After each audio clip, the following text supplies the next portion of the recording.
to the first meeting of 2019 for the Carson City Parks and Recreation Commission.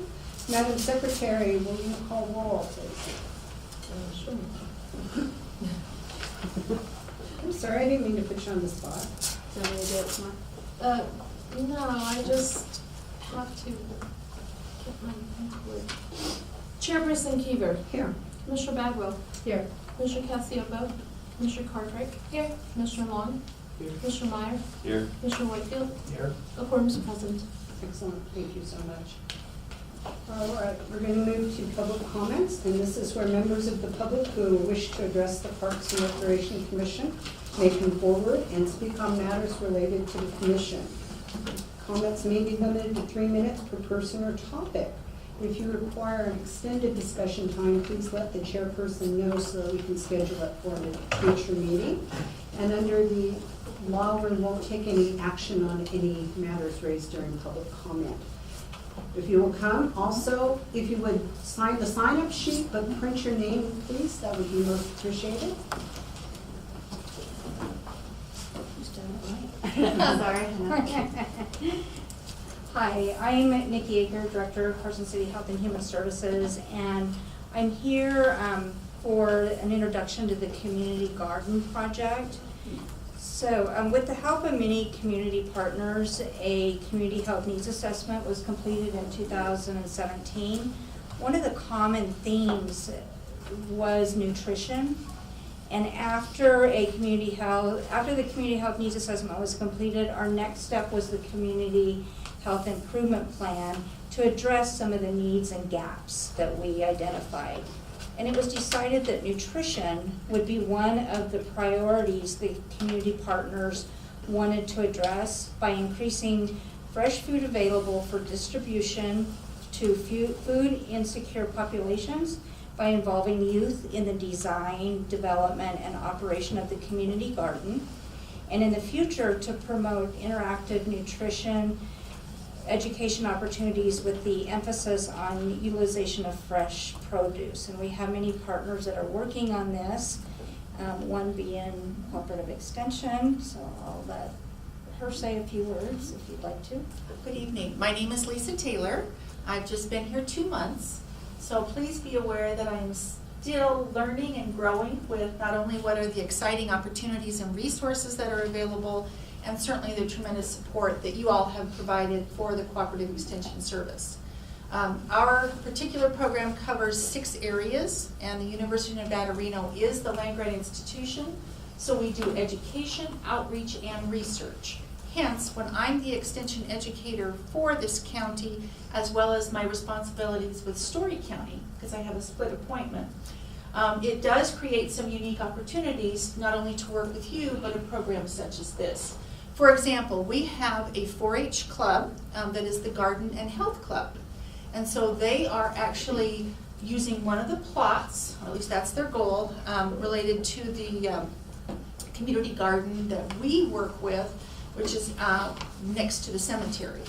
And so their goal actually is not only to have an internal garden, but to work with that outside. As well as that, this particular program I think that they were talking about, we certainly want to be a partner in that effort.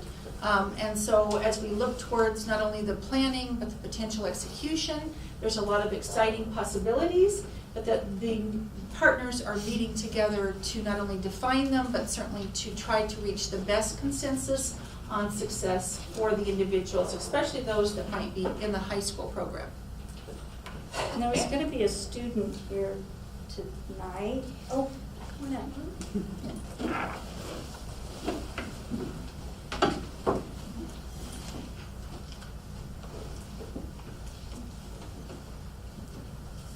Hi, my name's Metza Filson. So for my senior project, which is required by Carson High School, I've decided to have that be designing the community garden. So doing the landscape plan. I've competed through FFA in nursery and landscape, so this is another way for me to apply that knowledge. So, yes. So, So I'm going to be laying out the raised beds, working with another student on what type of plants we're going to be growing, and also doing work with irrigation. And then the project has also received a grant for the fencing. Just make sure you sign it. Do any of the commissioners have any questions? Commissioner Bagel? Did I miss where the location is that you're trying to put the garden? I'm sorry. No, you didn't. Oh, okay. It's at Mills Park. Oh, at Mills Park? Mhm. We're in Mills And that's how the Parks and Rec is involved. So we'll bring a future lease agreement to the Board of Supervisors, but they just wanted to update you on where they're at. And it'll probably be an agreement between the city and then the cooperative extension for use of the property. It's on the Salomon side, over where the seascape area used to be, sort of on the east side of the railroad.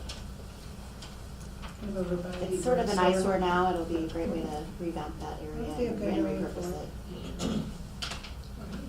Any other commissioner questions? I was gonna ask a similar question, but you guys aren't affiliated at all with what's going on by the hospital, by the cancer center? I know there's some community gardens out there, but that's different. Well, It's the different. greenhouse is, yeah. That's but the not Greenhouse very- Project, which is a broader overriding organization. And I guess the thing that I would mention is that there's a lot of things involved with this particular project, and certainly as we look towards the future, there is some dialogue that is going on right in the immediate future, not only about agreements and other sorts of things, but the particular requirements for where this particular place is located, how those liabilities and other issues might impact not only the support that we want to provide those individuals, but also the safety and the opportunities for them to be most successful. And just one further question, who's going to be the overarching caretaker? Who's gonna keep it going year to year? She's gonna do the design work, but who's gonna do the ongoing? That has not been determined as of yet. We'll work all those details Okay. out. We're getting there. Uh-huh. Mhm. Okay, thank you. All right, thank you so much, we appreciate it.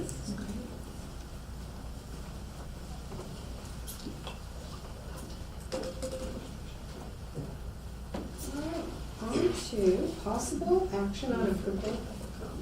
Oh, public comment, is there any other public comment? Any On other that public in comment? particular, or we have an, I'm just a little bit hard of hearing, so I'm having a Come on hard up. time Tell us, understanding what, just make sure you sign in, please. okay.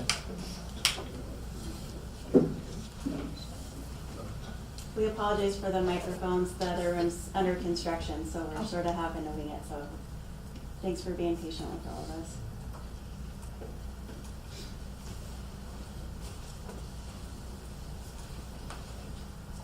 Hi, I'm Steve, by the way. I'm a member of the High Sierra Radio Control Club, and we just got these fancy new hats, the guys in the green, that's us. Style on. And so we're out by the dump, okay? We're out there, there's the gun club, and then there's, you know, the V&T Railroad, and then there's, you know, the Model Airplane Club. I think it was formed 1987. Let me get my reading glasses. But anyway, nearly 32 years ago, by the two major people were Bob Brogan, and he was part of the government here. He was also Don Morse, who Bob Brogan's not with us anymore, but Don Morse is. He's a regular flyer at the field. We have about 63 members, active members. There's people who aren't that active, you know, come in part of our, but anyway, we fly model airplanes. And just recently, we've been asked to try to accommodate people who fly drones. I understand that when they go to the parks, we're real conscientious about how we fly our model airplanes, making sure that we fly them safely and we have rules and all the different things. Guys buy drones, they put them on and they just fly off, you know, because they've never done that before. So in the parks where they're scaring dogs and people and everybody, they want to send them out to us. We don't really have a full facility for them. They can fly there if we're not flying, but in the same airspace, it kind of gets difficult. But we put out plans, and we talked with Jennifer a few times about, you know, how we might be working with that. And Dan, you're Dan, right? Dave. Dave, I'm Yeah, sorry. that's Dave, okay. I'm sorry. That's good. Right. But at any rate, what we're mainly looking for is short-term maintenance and long-term maintenance. The field has been there for 32 years, and just like a car, it needs more maintenance when it gets older, not less. The first 25 years or so, we had regular maintenance, and we have an agreement with the city. They provided that maintenance. Last 5 years, give or take, there's been no maintenance. There's been some maintenance on other things, like we had a small erosion issue, and you guys came out and fixed it. We had a vandalism issue, you guys came out and fixed that. We have a major erosion project created by the V&T Railroad. They took all the water that comes off the hill and pushed it down onto our field, and it's eroding our field, okay? We haven't seen anything about that. These guys kill weeds. By the way, thank you for all the things you guys do. That we have an agreement, well, several agreements that have gone through years. I think the last one was in, I think I have it actually. 2001, this was the last agreement. It gets renewed every 3 years unless somebody does something about it. But like I said, over the years, roughly the first 25 years, just like roads, you need to seal them, and if you see cracks, you get, you take care of the cracks. And then it doesn't erode underneath, but if the water goes underneath, it causes the cracks to get bigger, and then pieces start falling in. Model airplanes, just like regular airplanes, need a smooth surface to take off and land from.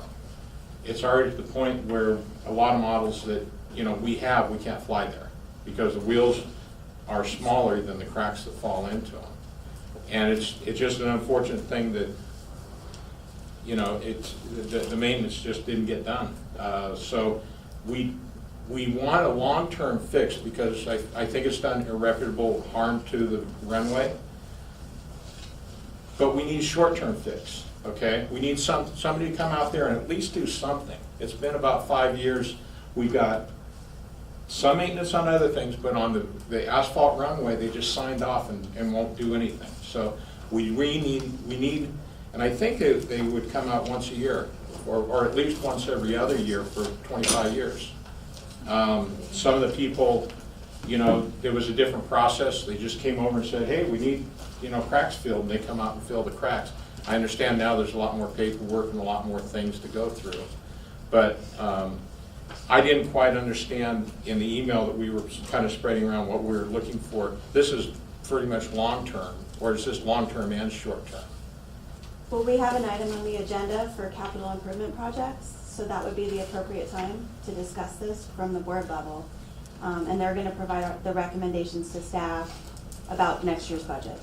So that would be the time when they could speak about it. It could be. So what am I trying to accomplish now? Just kind of We're let you under guys public know. comment at the beginning right now, so if you have a specific request, we can talk about it and have possible action under item F, Well, which is the capital improvement. We need short-term maintenance. We've been, over and over and over again, we need short-term maintenance now. Those cracks are getting bigger, the asphalt's falling in, the erosion from V&T Railroad is taking another hit on the side of it. When the stuff from the south, which is what you guys just fixed, was kind of a minor thing. There's still more work to do on the south, and then there's all the damage it created, I think, 3 years ago. But just signing off on, like you said, I know you've done some little things, and I understand you guys had erosion problems on other parks and other things, but I would imagine that almost every park got some kind of fixed maintenance because of all that stuff. And maybe it just moved all the stuff from budget from where we were getting some to getting almost none. Maybe some other part of Parks and Rec was getting some. We need to have some of that back. And the long-term project, which you said was like a 5-year plan or something like that, the expense on that has gotten bigger. For lack of maintenance, like I said, when we get older, our bodies require more medical attention, a car requires more maintenance. You've got a 32-year-old piece of asphalt out there. We don't drive trucks on it, we don't use heavy use, but it's 32 years old. And the last 5 years, 0, okay, on the asphalt part of it. So I'm asking for short-term fix, and now we were gonna eventually have to do long-term stuff, which is more, ripping it up and tearing up and putting new stuff in, but just realize wherever there's a crack, this big, it probably eroded underneath there this big and it's starting to fall in. So, any rate, within this agreement, there's certain things that we were supposed to do, okay, like we have a lot of sweat equity in the, we built a building out there, we put in a toilet, we put in benches, sunshades, we've taken care of the weeding you guys can't get to. We do maintenance on all those things. We've not only had to build them, but we've had other things we've had to do, like paint them and repair them and that kind of thing. But to tell you the truth, the asphalt is just too big of a process for us. And it is in the agreement that there were certain things you were going to do and we were going to do. May I interrupt for a moment? This is public comment basically, and it sounds like this is more of a budget type item that would be more correctly heard under our item F, where then all the Well, commissioners. it's public. It is We're a public, club. but we can't take any action on what you're telling us in their public comment. We'd have to have it under F, and then that board could take action and say, yes, it's a wonderful idea, or let's talk about it some more. So. Well, we've already talked about it quite a bit. But we We've had can't quite a do bit. anything under this, we can just listen to you and say, thank you so much, whereas if we moved it to item F, we'd be, we'd have the ability to How do vote. we do that then? In How- 15 minutes, we'll call that item. So right now, we're on this item here. Okay, Your item will best be discussed, so we can interact with you and talk to you about it under item F when we talk about the budget. today? Yeah. Mhm. Okay. Yeah, this is today's agenda. Okay, We're not, okay. we're not taking I'm you to the sorry. clerk, so to That's okay. speak, sir. This is the first time I've seen this. but No, I'm you're not- doing fine. So item F later on, you guys will call for item F? Yes. And I'm sorry, just, I'm a little hard of hearing, I'm back here, I We'll let you know. I don't get to hear most of it. Yeah, it's hard to hear in here too, we Yeah. apologize. But no, we want to hear more on this, but under this item, the commission can't take any Okay. action, so. Oh, that's okay. And I don't mean to, get worked up, I just, like I said, No, it's good to see passion in our community. but we'll talk about more of that under item F. So is there anything else you'd like to know about right now, or anything? We'll Okay, save our questions until F. okay, Okay, thank you, sir. thank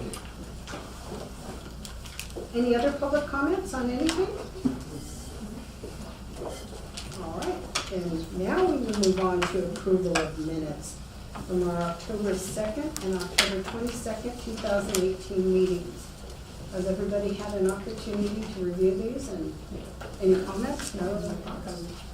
Commissioner Bagwell? Well, I'll make a motion if you want to approve the October 2 minutes with a previously noted spelling correction. I'll second it. She already fixed it. And we do.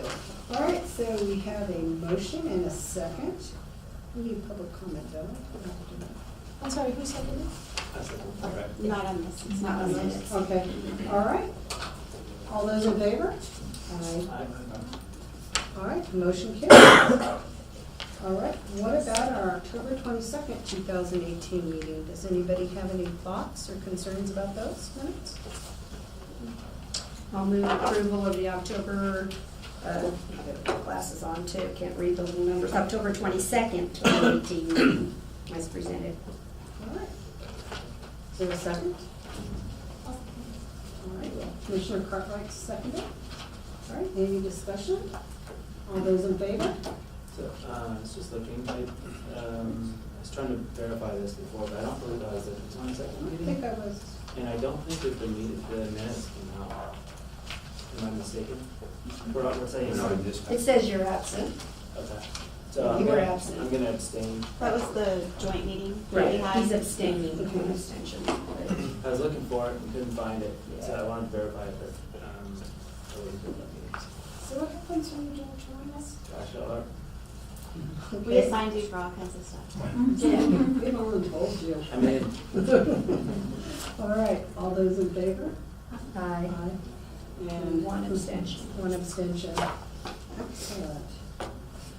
let's move to modifications to the agenda. Do any of the commission members or staff wish to modify the agenda? No modifications. We're good? All right, we're gonna move on to item 3A, discussion only. This is Jennifer's baby, introduction of new Parks and Recreation Commissioner, David Whitefield. Thank you, David. Welcome, David. Jennifer? Just wanted to take a moment to thank David for joining our team here, and he's a huge pickleball advocate and uses the MAC facility on a regular basis, and we're just so pleased to have him. And staff took him on a little tour of some of the parks and on some of the projects the other day, so he's just getting his feet wet, but we just wanted to welcome you officially. Thank you. Thank you, Jen. It was good to be here. I had a great tour. I got to meet a lot of the staff and was very impressed with the operation. Even though it seems to be understaffed, I think they're all doing a great job. There's a lot of work, good work going on. I think we should recognize that. Thank you. Appreciate it. Does he know the newest member gets to do everything? Yeah. I'm gonna start adding that in the questions in the interview. All right, we're gonna move on to item 3B, discussion only, remembering our former vice chair, Donna Curtis. You may notice the little shrine we have up in front. Donna left us unexpectedly in November. Jennifer and I were gonna say a few words, and then if any of the commission members would like to say something about Donna, we'd appreciate it. Okay, Donna died, as I said, unexpectedly in November last year, and her passing leaves a void not only on the commission but in our community, because she was actively involved in so many causes, boards, commissions. It's easier to list what she wasn't on. And she was appointed to the Parks and Rec Commission in 2003, making her the longest-serving Parks and Rec Commissioner. And her proudest achievement as a commission member was the MAP. She saw it from conception through construction to completion. And she was the first person to set foot on the walking track map. That was her demand. I want to be the first, so we let her. And that's the picture up there of her, looking all happy and proud. Yeah, that's the one. Yeah. And Donna served as the vice chair of the commission for the past 2 years, and she sat on the right. She gave me advice and guidance. And she made me not only a better commissioner, but I think a better person. She wasn't shy. She'd ask questions. She'd state her mind about what she felt. And when she felt it was merited, she'd hand out kudos. And I would urge all our new commissioners to follow her lead, to ask questions, state your opinion on things, and to compliment people when they do good, because that goes a long way. She was also a leading force behind the Foundation for Carson City Parks and Recreation. She brought it to life as a mechanism to help raise money to supplement the Parks Department budget.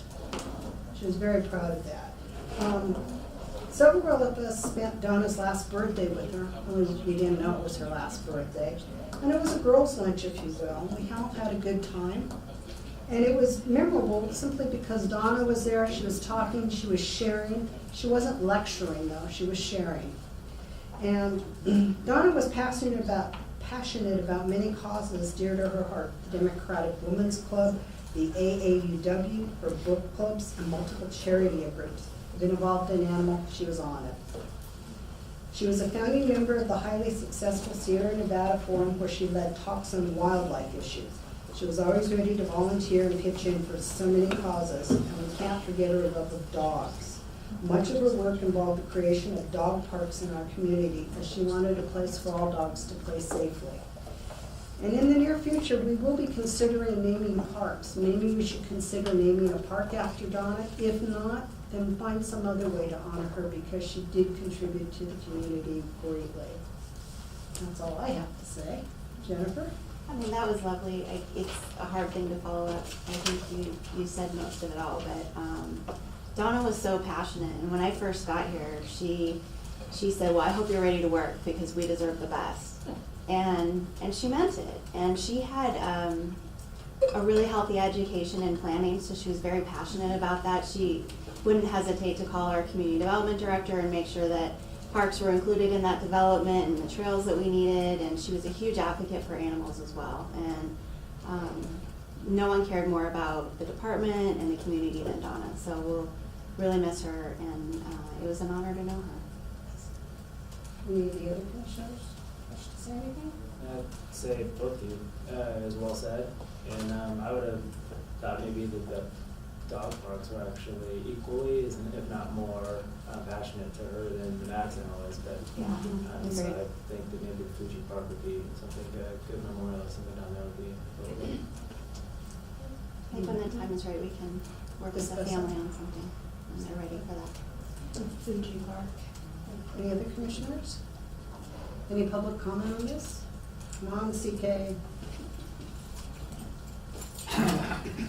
Fishing pond advocate. Madam Chair, Commissioners. To me, this is I'm glad you're bringing it up and you're up and everything, because I'm not. This is a very somber event for me.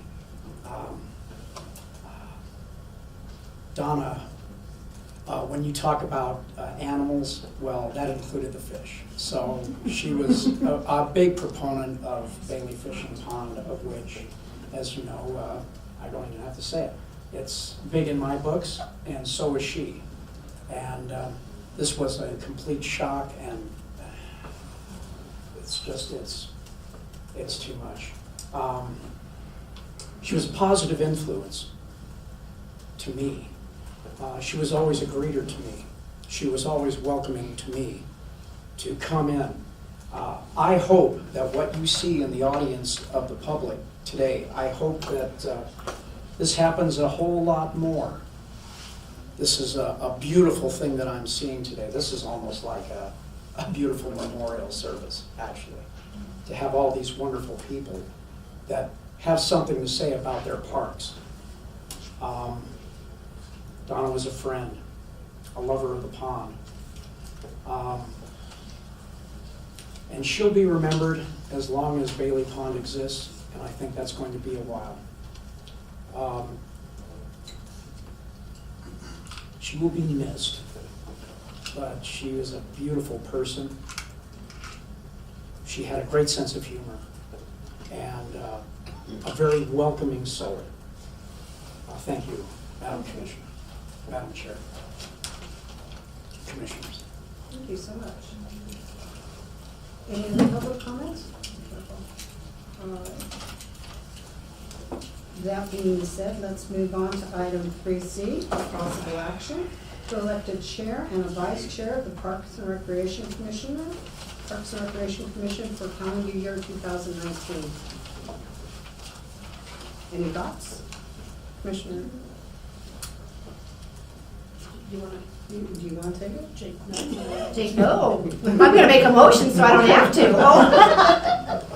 That's a way out, right? Oh, okay. So I'll throw it out and then we'll see if it wants to work. I think you've just been doing a super job and the vice chair is gonna be someone new. So how about I move to nominate Leanne Keever to continue for chair and maybe someone new, Leah. I can't imagine that you're almost our ranking, but Brett and I are long timers, but we've done this role. So Leah Cartwright for vice chair for Parks and Rec Commission for the 2019 calendar year.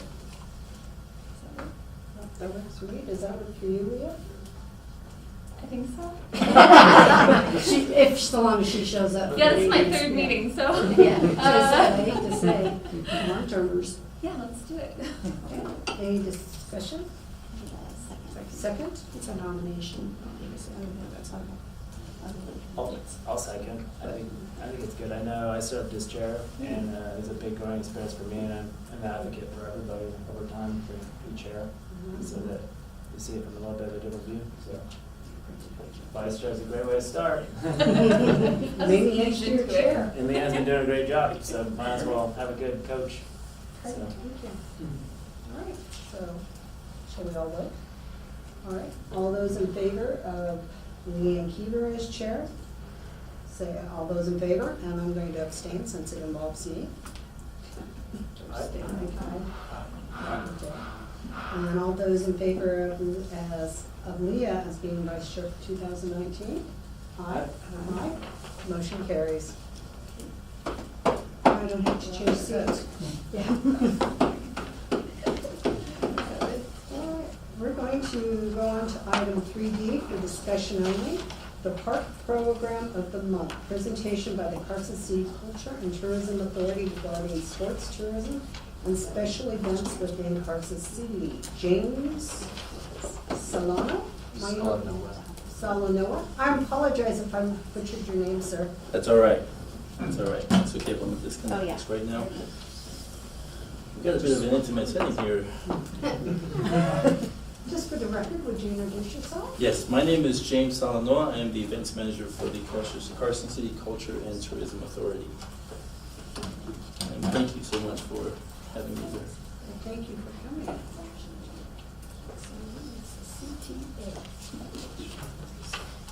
Formerly known as the Carson City Visitors Bureau. I think most people know it by that. I was asked today by Jennifer and also Dan to do a presentation on some of the objectives that we have for the CTA and my role in that. Our goals. I did this presentation last, I'm going to say November, for our own board. We want to focus on evaluating all the tournaments and events that we have in town. Obviously, it's very robust. Lots of things always happening, but we want to kind of gather some data. So this year is more of a foundational year for us to kind of gather some data, compare results with, hopefully, as we collect this, be able to gather some more information to know if we're increasing in participants for some of these tournaments, or if we've lost a few. I've had numerous conversations with many of these event promoters about sports tourism, and it seems in general, they are all feeling the same challenges in terms of youth participating in sports, and so we've been thinking of creative ways of how we can continue to evolve as a city that endorses a lot of these events, and see what we can do to grow them. The second goal, obviously, is to also attract new event promoters to Carson City, which, from my perspective, it's a very easy job when you have a great staff from the Parks and Recs department. These guys, it's almost turnkey from my perspective to attract them here. It's just a matter of fine-tuning and working on expectations for both parties. So for the second portion of here, we're looking at diversifying our portfolio. A lot of what we do is sports related. We're trying to attract more arts and cultural things, seeing what we can do to emphasize maybe some of the robotics. I know some of our car clubs have decreased in, the car club group is a particular group. They're not getting any younger, so we're trying to find ways to help them in terms of making their event successful every year. One of the strategies that we have in mind to ensure that we are strengthening some of these things is to, one of my concerns has always been what happens if a major event promoter decides to go elsewhere? What happens if, the resources that another city presents itself is much more than what we have to offer? And one way to counter that is to kind of diversify the portfolio between what we attract versus what we grow. And so one the emphasis on moving forward is to grow something organically. We have a few examples of some of those things that have worked pretty well for us. We'll talk about one of the event promoters that's a local guy who in year 3 has blown out of the park at one of the facilities that we have here. But we feel strongly that there are numerous other local affiliations, local groups that have ties to national organizations that will provide us an opportunity for us to be successful in this perspective that we're focusing on. So the priorities and focus of what we want to emphasize in these event locations is the MAC, Fuji Park, and the community center. The renovations that have been done at the community center is absolutely spot on with what we were looking for, to see what we could do to attract some events there. I've talked to Eric Klug in the past about some event promoters that have attended, and, you know, and working together with him to try and make some connections to bring some of those event promoters back. Fuji Park obviously is I feel an underutilized arena, and we are exploring as many options as we can to have events there. Because we feel that, you know, the more events that we could do there, the more support that we can get from the city and from parks to maybe add some more seating capacity there is one of the challenges that we face. But it's something that we would love to see there, and we want to make sure that the city's resources are not being underutilized. So it's our goal to make sure that we bring in and attract event promoters to utilize that facility to where it's a win-win scenario for both of us. I want to play this video. The race that we've been doing for the past 3 years is the Outlaw Flat Track Race. It's a race that when we first started, it was particularly small, but this past year, if you notice, there's people all in the stalls all along on both sides of this facility. It's the biggest event that we've ever had there, and we want to make sure. It's gotten to the point where, and Jennifer, I'm not sure if I've had a chance to disclose this with you, but Robert Hansen wants to move this event to a 2-day event. So now we're benefiting, you know, an additional room night for us as a tourism department. So we hope to continue to foster these relationships with these event promoters and grow these things locally, as well as attract the national organizations that we feel would help benefit Carson City as we move forward with our attraction for Carson City in general. So, When was that held? this past August. This August. Yeah. Looks like it's very well received. It is. It is. We're very much happy And then with the that. surrounding businesses like Bodine's and Costco, they also benefit from the influx, correct? Yeah, yeah, and in fact, Robert Hens is one of the few people that have a strong relationship with the Bodine's group too, so it's kind of been a win-win scenario for both of them. They see the benefit of the events. Any questions? Yes? Mr. Farrar? Chair, how long is the data stage supposed to be? So it's like slide 2 or something you mentioned it. I'm sorry, can you mention it again? Yeah, slide, I think it was, I have races happening, so have a list.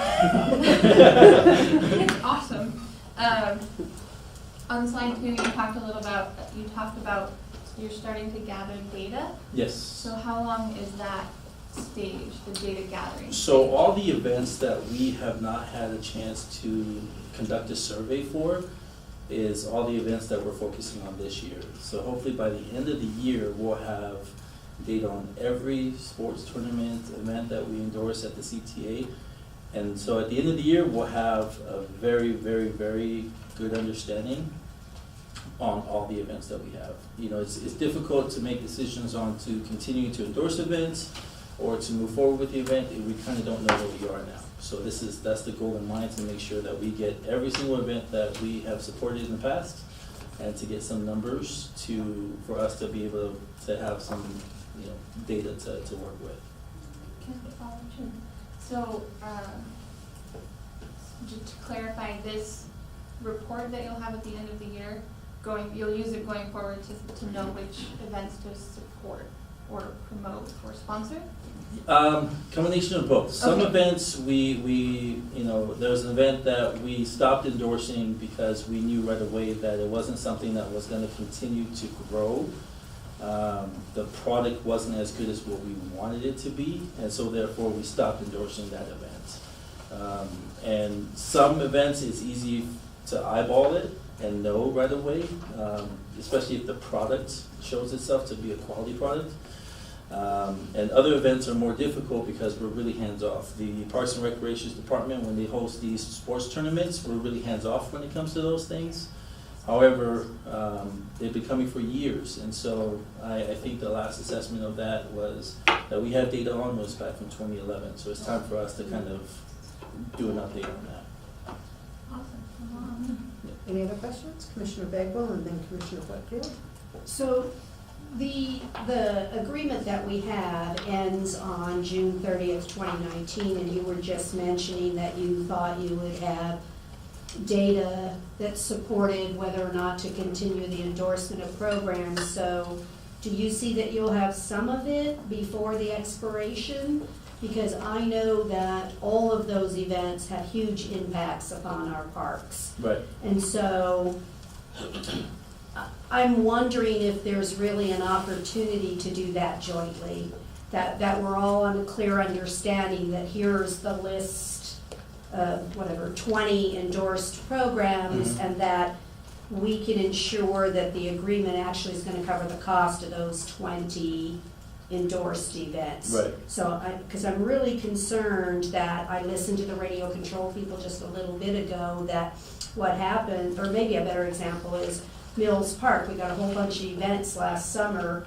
As you all remember, we had one right after the other, and the grass was getting pretty You mean Jane Housebowl and Housebowl? pretty bad. And so that we look to work with you to ensure that the schedule and the endorsed item, that everything fits. Maybe that's the better Yeah, word for yeah, it. we- So maybe a little more cooperative than we've seen in the past, where it's negotiated with Park and Rec, and then it goes to the Board of Supervisor, but the agreement never came to Park and Rec.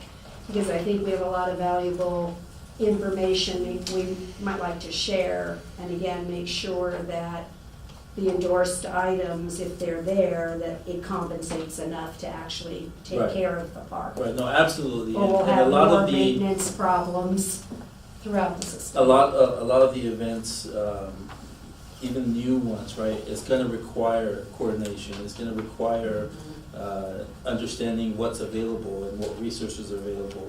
We've even explored doing things at state facilities versus parks facilities or private areas, just to make sure that we're not overburdening the resources that the Parks and Rec Department has.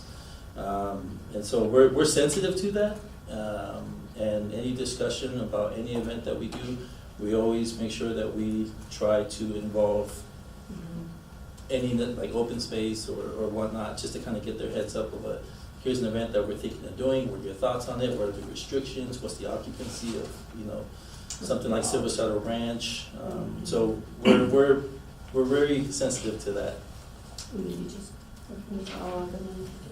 And then one of the other things I noticed that you indicated in your slide, that you thought Fuji Park was underutilized, and I think most of us here would agree that we've invested a lot of money in that park and we want to see it maximized Right. for its use. And you had indicated seats. We've heard that it's really shade, that it's so hot there during the summer that it's more difficult to recruit events there because there's insufficient shade for the promoters and things like that. Shade- So which do you see as a higher use or need? Shading is also a concern, but I would say the seating capacity, the more seating that you have at an arena, the bigger the event that you can have, to where an event promoter can maximize their dollar in terms of an event. And so we've been limited to what we could bring there because, and even in that scenario in the video that I saw, seeing people in the stalls is comical in some aspects, but, to get them, we want them to maximize their dollar, they should be in a bleacher seat of some sort, so. Okay, thank you. Commissioner Whitehead? I have a couple of questions and maybe a comment. You mentioned the surveys. I won't get too far in the weeds, but who are you surveying and what mechanisms are you using to conduct your surveys? Good question. We have a layout of the survey questions. We want to make sure that we're obviously asking all the attendees, as many as possible. We ask questions like where they're staying at, where they're coming from, how long they're staying, if they're with a party, how big is their party. We ask questions of if they're spending, ancillary activities like going to the movie theater or paying gas here or for grocery shopping. We get those numbers as well. So Because- that covers existing events. Correct. And what are you doing in terms of looking for, new events or things that haven't happened yet? That one requires for example, we're working with a company right now to bring another event here into town, and that requires us to be able to find a facility to first have the event at, and then go through the permitting process to make sure that it can get approved, in order for us to have it. When we look at national event promoters or sponsorships, we look at people that have a pretty good footprint, because from our perspective, we need to be able to market Carson City, not just the events in general. So in order for us to provide and showcase that Carson City is a location that people can come and visit and see and do things here, we have to maximize those resources as well. For example, the Epic Rides, the Carson City Off-Road that takes place downtown, their footprint online can reach areas to where we as a tourism authority can't reach. The eyes that they're able to get, the impressions that they get through their social media channels are things that we can't do by ourselves. And if we do, it costs a lot of money to do it. So to partner with a group like that benefits us in terms of not just having the event in Carson City and bring people in town, but it helps us market Carson City as a tourism destination. You mentioned, thank you, you mentioned sports tourism. I think it's good to have lofty goals, and I just want to mention a little research I did recently on a location that has targeted sports tourism as one of their themes, St. George, Utah. I think a lot of people are probably familiar with that. Mm-hmm. But one event that they hold annually is called the Huntsman Senior Games. And the latest stats that I saw on that, there's 30 sports involved. They had over 11,000 athletes at the most recent games, 3,000 volunteers, and it contributed over $17 million to the local economy. That's a pretty That's lofty awesome. goal. That's probably beyond what we can even dream of right now, but I just mention it because I think it's important to realize that there are communities out there that are doing things that are well beyond what we've imagined. Yeah, and I'm familiar with St. George, so I would, my question to follow up with that is, what kind of facility do they have that accommodates 17,000 people, right, and 3,000 volunteers? I'd be interested to learn more about the dynamics of what makes that. It's a couple of weeks long. It's a couple of weeks Yeah, it's a long. couple of It's weeks just long. spread- and so it's not spread all out. at once. No, it's spread out throughout the community. Yeah. Right, Lot- right. Love the idea. It's just a matter of fine tuning and understanding of what it takes to do something like that and see what we can do to duplicate it here. If you have a contact for that person, I would love to speak with A them. lot of organizing. Thank you. Thank Any you. other questions or comments from the commissioners? I have one. When Yes. you get all your data together, are you going to have some sort of public presentation where you're going to share it with the community, or how are you going to disseminate that information? Absolutely. Well, first things first, our board, this is something that they're asking for. They want to kind of have an understanding of what we're dealing with, and so first and foremost, it'll be presented to them. Obviously, it'll be open to the public, so if anyone wanted it, I would be able to forward content. If you would like for me to come back in a year and do a presentation on the numbers, then I'd be open to doing that as well. I don't think we could put you down as a future agenda item. I think that would be good. Is that possible, would we want to follow up, based on Commissioner Bagwell's request, possibly before June, just to see, like, get a snapshot of where you are before that June? Is that, would that be, do you see any benefits of that as far as using the data you In have? terms of just having what we have at the current time, I don't see a challenge, or I don't see anything wrong with doing a presentation for that, if that's what you guys would like to see. I mean, our board, we would have that information already. In terms of the cost, of what these events, tournaments cost to Parks and Recs Department and their resources, that's something that's should be discussed with David Peterson, our executive director. And we have an interlocal agreement with the city that kind of handles a lot of these things. And so it's just a matter of, if there's a need for any fine tuning, that'd be a discussion for the people above me. That was a good punt, James. That was a really good punt. We're going to discuss this under future agenda items later, Okay. so if you want to stick around, fabulous. No, yeah. Come on. We'll make sure you're on there, James. I think, we can Yeah. just get it on there, and then as we get closer, Yeah. if we He's have got a new baby at information, home. we'll do it. Pardon? If not, He has a new baby at home. You don't need this.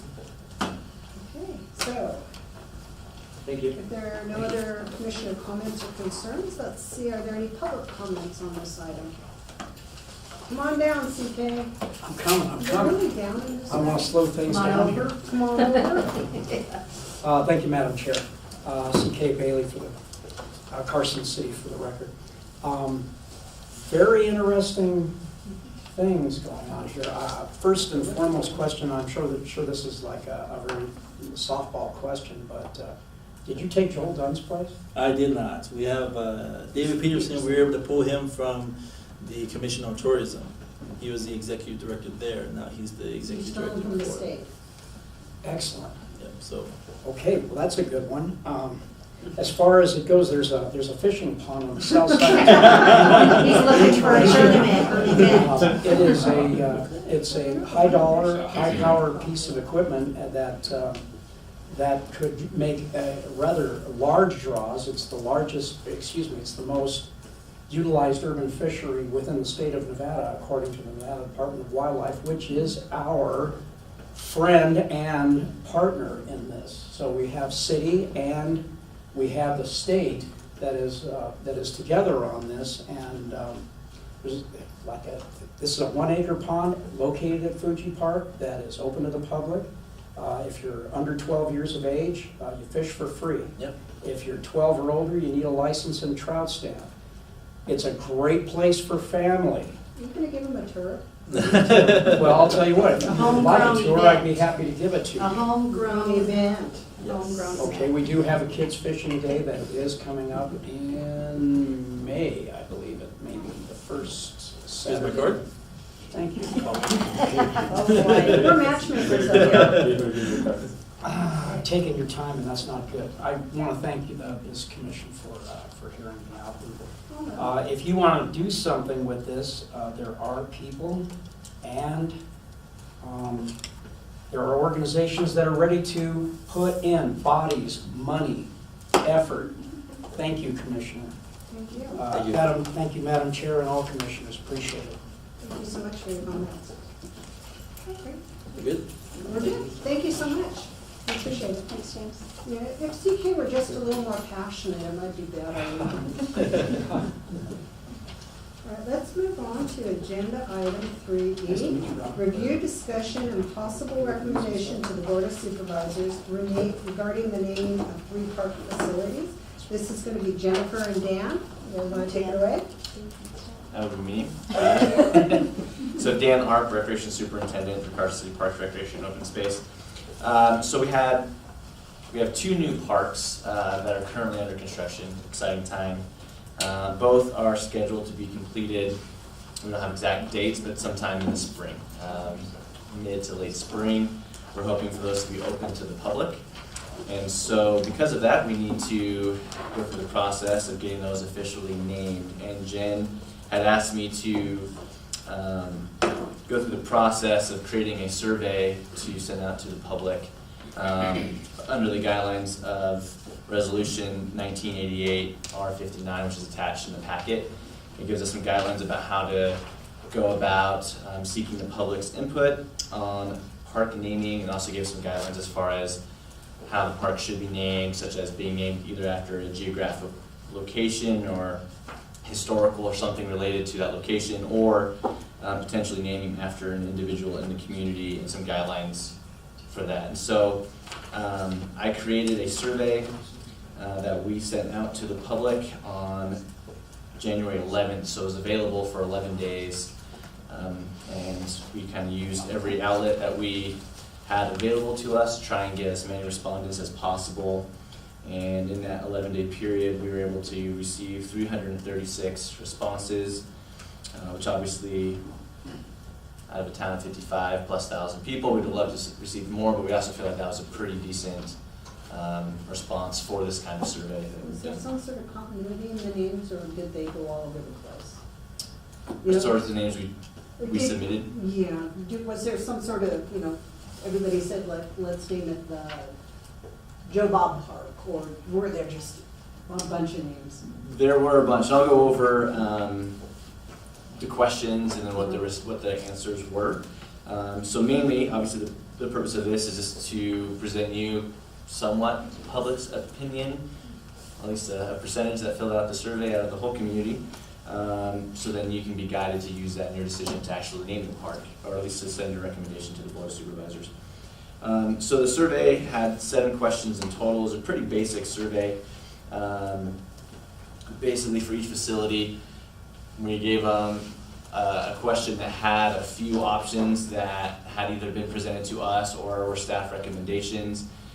So that way the public had some choices, and then everyone had an option to fill in the blank. So that way if there was a community member who wanted to suggest a name, they had the ability to do so. And they also were encouraged to give us a justification as to why they wanted that name. And so the 2 facilities, the way we organize the survey is by facility 1, which is the facility in the Shoals Ranch subdivision. It's a neighborhood park, about 4-acre park that is currently being constructed. So that's facility 1, and then facility 2 is the disc golf park complex. So those are the 2 that need naming. And then we mentioned 3, why we were doing a survey.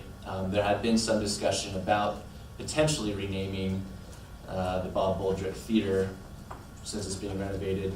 So we thought since we're sending a survey out to the community, we might as well just ask a question to gauge the community's input on that. But what we'd really like to be able to do, and if we need to separate these into 2 different items, is to make sure we get the naming of the 2 parks, because that's what's important. And then if you'd like to discuss the results of the theater question as well as kind of a separate item after that, I think that might be the best way to go. So diving into the survey, question number 1, so facility 1 is in regards to the park in Shoals Ranch subdivision on the south side of town. The 3 names that were suggested by Parks and Recreation staff were Shoals Ranch Park. And that is the name also that I contacted Lennar, who is the developer in that subdivision, asked what their preference for a name would be as well, and that was what their vote would be. And we also had Racetrack Park and Speedway Park because of the racetrack that was formerly in that location. So as you can see, the results were very much, well, I don't say very much, but in favor of the Shoals Ranch Park. 43% of the respondents that favored that, and then came second with Speedway Park at 37.54%. And then Racetrack Park was at only had 60 positive responses at 19.42%. And then we asked the question of alternate names, and the most repeated. So we had, to answer your question, Madam Chair, we got a lot of variety of responses all over the board. And so obviously I was going to list all of those, some which may not be appropriate to put in a public forum, but there's a wide variety of names that we received. And so what I did is if they got multiple responses, at least 2 or more, that showed a theme, then I put those down. And so the 2 that came in the strongest out of the responses was T-Car Park and Stewart Park. Just out of curiosity, did anybody suggest the name Ray, since the Ray family was out there for a long time? I do not believe so. I do not remember that being one of the responses. So then the next set of questions was in regard to the disc golf park. And so we're calling it a park. Some people suggested just naming a golf course, but the reason why we're leaning towards either park or a complex is because there's actually 2 courses at the disc golf facility, one being a 9-hole family course and one being an 18-hole tournament level course. So we wanted a name that was broader than just a disc golf course. So of the names that were suggested, there was Carson Ridge Disc Golf Park, Pony Express Disc Golf Park, and Eastgate Depot Disc Golf Course. And of those, Carson Ridge Disc Golf Park came in as number 1 with 155 votes at 49.84%. And then the second one is the Pony Express Disc Golf Park with 40%. And then I'd also like to add as well that the Carson Ridge Disc Golf Park is the preferred name suggested by the Eagle Valley Disc Golf Association, which is the volunteer organization that's putting in all the time to construct the park. And so that was their name that they provided to us. So that would be their vote, if favorable. As far as names suggested for that facility, in question number 4, the most repeated alternate names were Silver State Disc Golf Park, Carl Howell Disc Golf Park, and Carson City Disc Golf Park. So those are the ones that we saw repeated names. So that is the information from the survey as far as the 2 parks that need naming. So if you want to open that up to discussion, and then we can continue on with the results from the theater if you please. Do any of the commissioners have any questions for Dan? Just general, Beth? Would you like to put it out there? Okay. So, it's kind of funny because I think even I took the survey, and so one of the issues is you vote for what you see. So here are your 3 choices, and that's what you pick one. What do I like better? So I kind of feel like you're forced into a lane, even though yes, you can think of one on your own. You're kind of forced down a lane. So I particularly like naming things that either fit the geography of where it's located and or a donor that did something so fantastic. Like we had Maddie's fund that gave us so much money on the Humane Society for the adoption, so we named it the Adoption Center. So I tend to think that choices here are good with the Schultz Ranch because it identifies where the park actually is to the community that will mostly use it. It's not that the whole city can't use it, but mostly the Schultz Ranch residents will use it. So I like that. And again, I like things that include the name of our city, so I like the Carson Ridge. So I think they were good choices that you put in the lane for people to pick, but I don't know. So I'm in favor of the Schultz Ranch and the Carson Ridge for those reasons. Any other comments? Concerns? That was too easy. Oh, that was way too easy. I thought we were way easy. High five. Okay. You did say that the Carson Ridge Disc Golf Park was the one that the organization also liked. That's correct. Oh, it's not one. Cool. Thank you. Thank you very much for that. I don't need your help. I was saying that for everybody that can possibly have this. So anyway, so that's hearing that and reading that, and now that everybody knows that, I think that's a great name for the park, especially because they did put so much sweat and equity into that, knowing that it wouldn't be there without them for sure. So. Definitely, I agree with the Ridge. I can be convinced either way on Schultz. Yeah. I mean, the big thing with the Schultz I see. Is it your turn? No. Sorry. It's a situation. Well, it's a two-way conversation. But I understand the names of all that, but over time, I've been here a few years, but I couldn't tell you what the Schultz did, over time, and that name gets lost. For example, recently I just read the Bob Bolger Theater, which had a nice article in the paper, and they give kind of a nice tribute to the family, but at this point, the family's actually moved on. I understand it's like a generational maybe thing, and it needs to be reevaluated, but when we pick names after families and people, over time, like, people don't know what that even is. So that's my only hesitation. The name of the development. Right. No, I meant, it's the sign, it's the actual Right. name of No, I understand. Name The of it. subdivision is called Schultz Ranch subdivision, so now it has a name, but that name is pretty limited to most people moving into those homes don't know who the Schultzes were. They just know their house is named after that. So sorry, I didn't interrupt. That's I forgot what I was going to say. I like the ridge. It says Carson. It's on the ridge, and it overlooks the valley. And the group that has built it has appropriately built the name. So this is mine. Yeah, and what I was going to say about the Schultz Ranch is me, I just remember T-Car and Speedway, and I think there's a lot of people that remember that. I think that'd be cool to keep it alive, I to think have they should something, put a car something, in the park. yeah.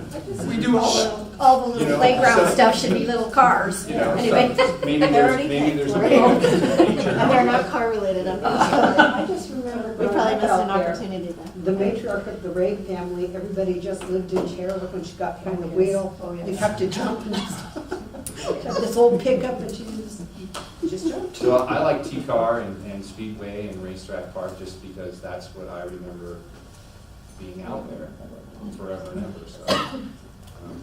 And would have known it was that before it was the Yes. Children's. I agree, yeah, I'm saying. I mean, if you said T-Car, everybody, oh, I know Speedway. Anyway, those are my 2 cents, and Brett's too.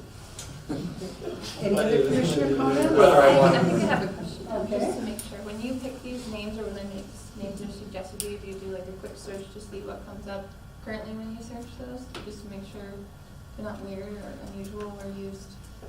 Inappropriately? No, she was, Well, either there's way, I mean- 15 Speedway parks. Yeah, I mean, if you Google You know. Speedway Park, you Right. might get Speedway in Fernley, right? Or, Right. when I Googled it, I got Missouri for some reason.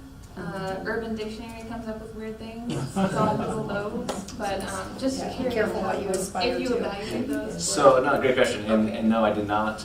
That kind of Go onto research. Urban Dictionary. I got you. Do that. We just, based off of, kind of some staff recommendation, and some other names that were kind of floating around. As staff, we have to refer to the facilities as something in the course of the construction, so we kind of get used to calling it something. So that was typically what we put down as kind of our staff choice, but we wanted to make sure the public had choices, because as Supervisor Bagwell said, if you only gave one option, if we said, because we always refer to it as Shoals Ranch Park, if that was the option, that's what people would vote for, because it's what they see. So we wanted to make sure we had at least 3 options for each facility, so that way when the public was viewing it, they weren't hopefully too biased by one name or another, and then they had the option to put in their own suggestions as well. But I did not Maybe just Google check it. them going forward, just to see what happens. Going forward. Good suggestion. Is there any public comment on this item? Okay. Oh, CK Bailey CK for the Bailey. record. I like the name Schultz Ranch. I like it, and I like the idea that when a designation name has been given to a place, that it doesn't change. Like the Baldrick, I'm probably saying it wrong, but the theater, just because it's not modern, just because the newest generation doesn't know what it is, it adds something to the effect that look up Google and find out what it is. It's part of the education and the history of the place, okay? The Bailey Pond, I was perfectly fine with Fuji when that came up, when the renaming of that. I was okay. I mean, they had little go-karts there. To call it go-kart pond would have been kind of strange. There was also a movie theater there. There was a drive-in, you could say. Yes. This is where your mom and dad met, the pond or something. Okay. But I guess maybe I'm old-fashioned, but I think something with that flavor of what that place was, the Schultz. I mean, it's really, to me, it has a kind of an endearing quality to it. And I think all the ideas that came out here were fantastic, okay? It's just... Even if we did Google. But I mean, well, I'm not saying you, but I'm saying the kids, the generations coming up. I look at ranches that are being sold up and down 395 for their water rights. And they still name the street after that original immigrant family that came in and built a ranch. And to me, it was endearing. I'm going, okay, so there's all these, they don't have the water rights anymore, and now there's like 2-story single-family dwellings and stuff. It's no longer cattle and sheep, but it's still the ranch road. It's still that family's ranch road. And to me, and it's still there. I go up 395, it's still there, and I go, you know, that's, the kids may have sold the property, but, and they don't feel like ranching anymore, but they went to college because their ranching family sent them to college because they wanted them to be that, and they didn't want to work from summit to sunset. It's an enduring thing. It's part of Carson City. I don't know. Thanks. Oh, thank you, Lisa. Come on down. Good evening, Commissioners. My name is Greg. Oh, hi. Sorry, I was just teasing you. I said you're winning, you might not want to say anything. No, I'm going to keep it very brief. Yeah, it's like, For the record, would you just? Greg Swift, longtime resident. I'm part of the group designing and building the course, and a member of Eagle Valley Disc Golf Association. So just wanted to let you know we appreciate you guys taking our viewpoint into consideration. We have given it a lot of thought, and one other thing, appreciated Dan's running the survey. We also liked, you know, like incorporating some of the historical aspects, and we've been working with city staff. Like probably the short course will be named the Pony Express course. It's a short course, Express, everything worked with it, and it's right along the Pony Express Trail. So The park will be named, and then the two courses will each have their own name as well? yeah, the main idea here is the complex. It is a city park, so you know, I'll put my name down here, but unless anybody have any questions, just wanted to thank you guys. Great, thanks.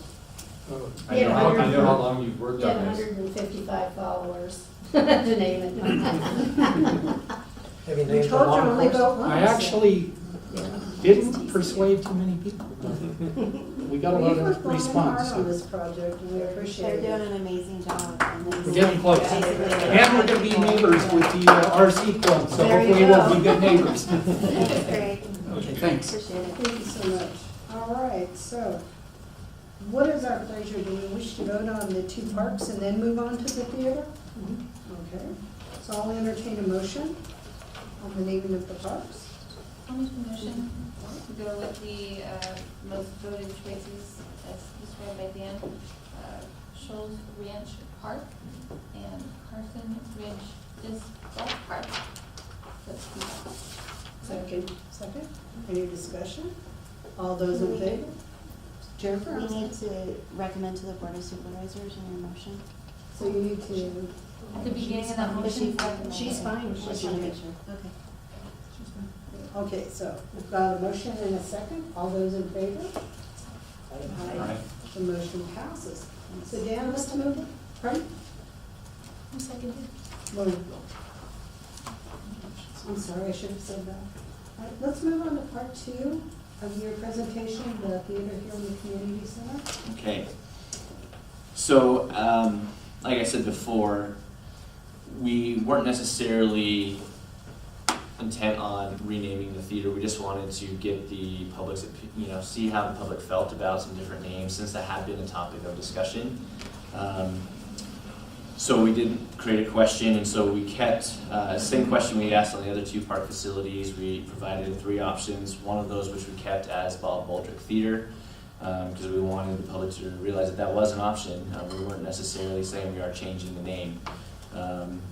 And then the other 2 options were Capital City Theater and Carson City Community Theater.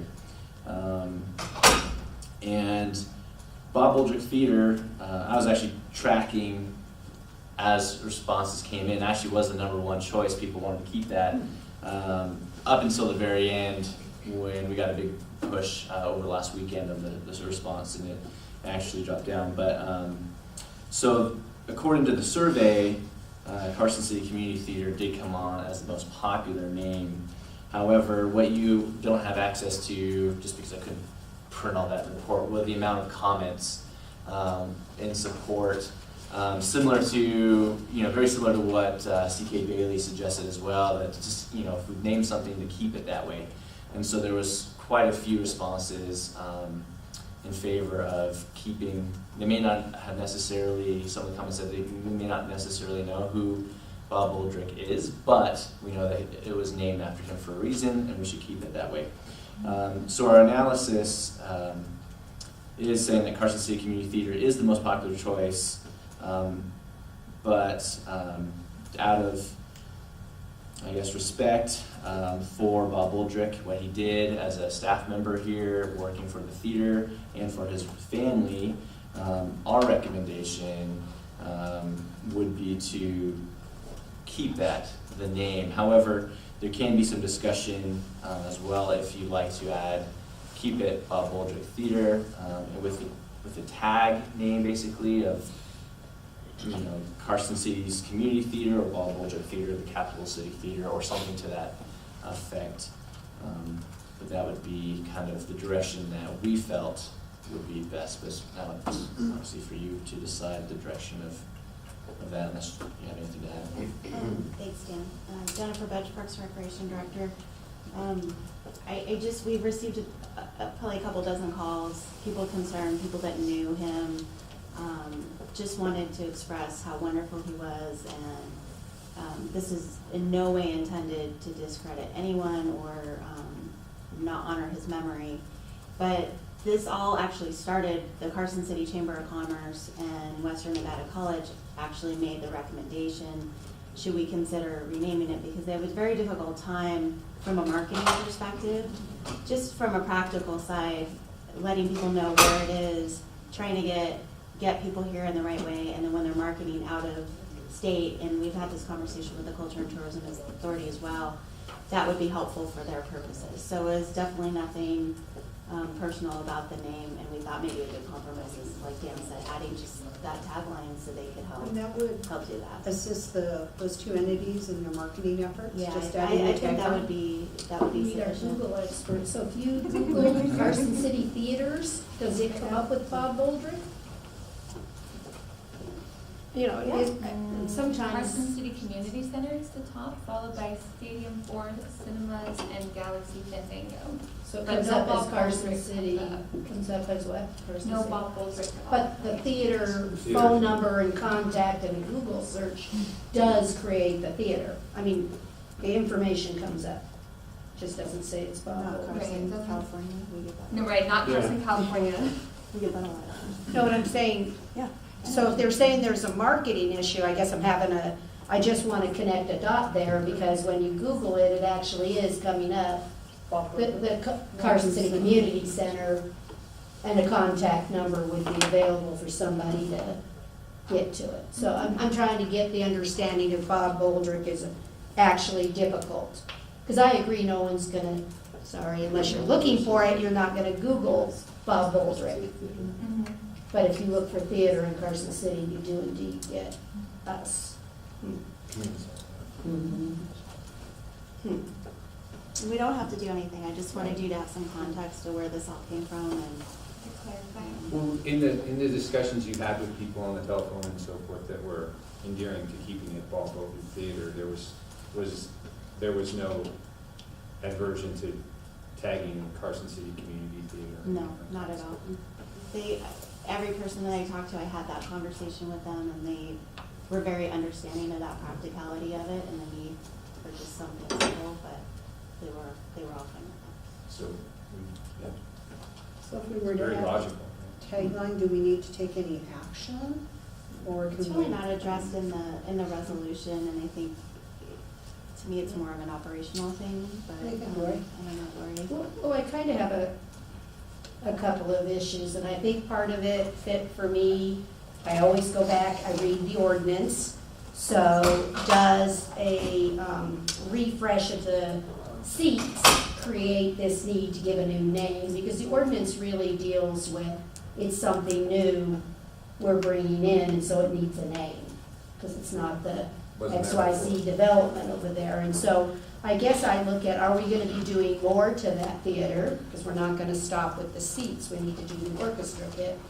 And so part of me thinks you can look potentially to leave it the Bob Woldrick Theater, and you start doing small dedications, kind of like the course, right? It's the Carson Ridge Golf Park, but then it's this course or that course. So maybe you give kudos to people that have done a lot by naming small parks. You know, these seats were brought to you by, not Coca-Cola, but you know what I'm trying to say. So I guess I have a problem changing the name of things because historically, all of us that live here, we know it's the Bob Aldrich Theater. So if you change the name, then Who's going to know? who's gonna know that way? But I also was real honest that I like putting the city's name in the park. I like it being identified, but so long as it comes up with people Googling to be able to get to us, then I'm okay with leaving it alone. And do you have a clarification Okay. on my Google skills? So I had to run it in an incognito tab so that it didn't personalize the search results to me, and in that case, the theater does come up third. That is very small, but I wanted to be very clear. Right. It's okay. It's on the bottom of the page. Right. Any other questions or comments from the commissioners? So, am I clear that we can put the tag, we want to put the tag on it, and Well, that's what we're trying to get to, is what is the appetite of the commission for does that need a adding? motion? Does it need a motion? Or is it just, that sounds like just a marketing thing, it can still be the Bob Aldrich Theater. As far as I understand, it's just an internal discussion, and if we agree with it, then we're It good. could be direction for staff, I think, for the tagline. I don't think that needs to go to the Board of Supervisors. So, I think the bigger issue is if we don't make the recommendation, we're telling the Board of Supervisors that we do not want to rename it. So I'm gonna disagree. I'm gonna say we need a motion to either say we wanna rename it, we don't even have to pick it, or we just wanna keep the name. I think staff needs a clearer direction because I do think there's people in the community that did request that this be looked at. So I'd rather take it back and to the supervisors with a, we want to leave it alone or we want to change it. what about, we want to leave it alone for the most part, but add the tag? That's I fine. would- And what would be the tag?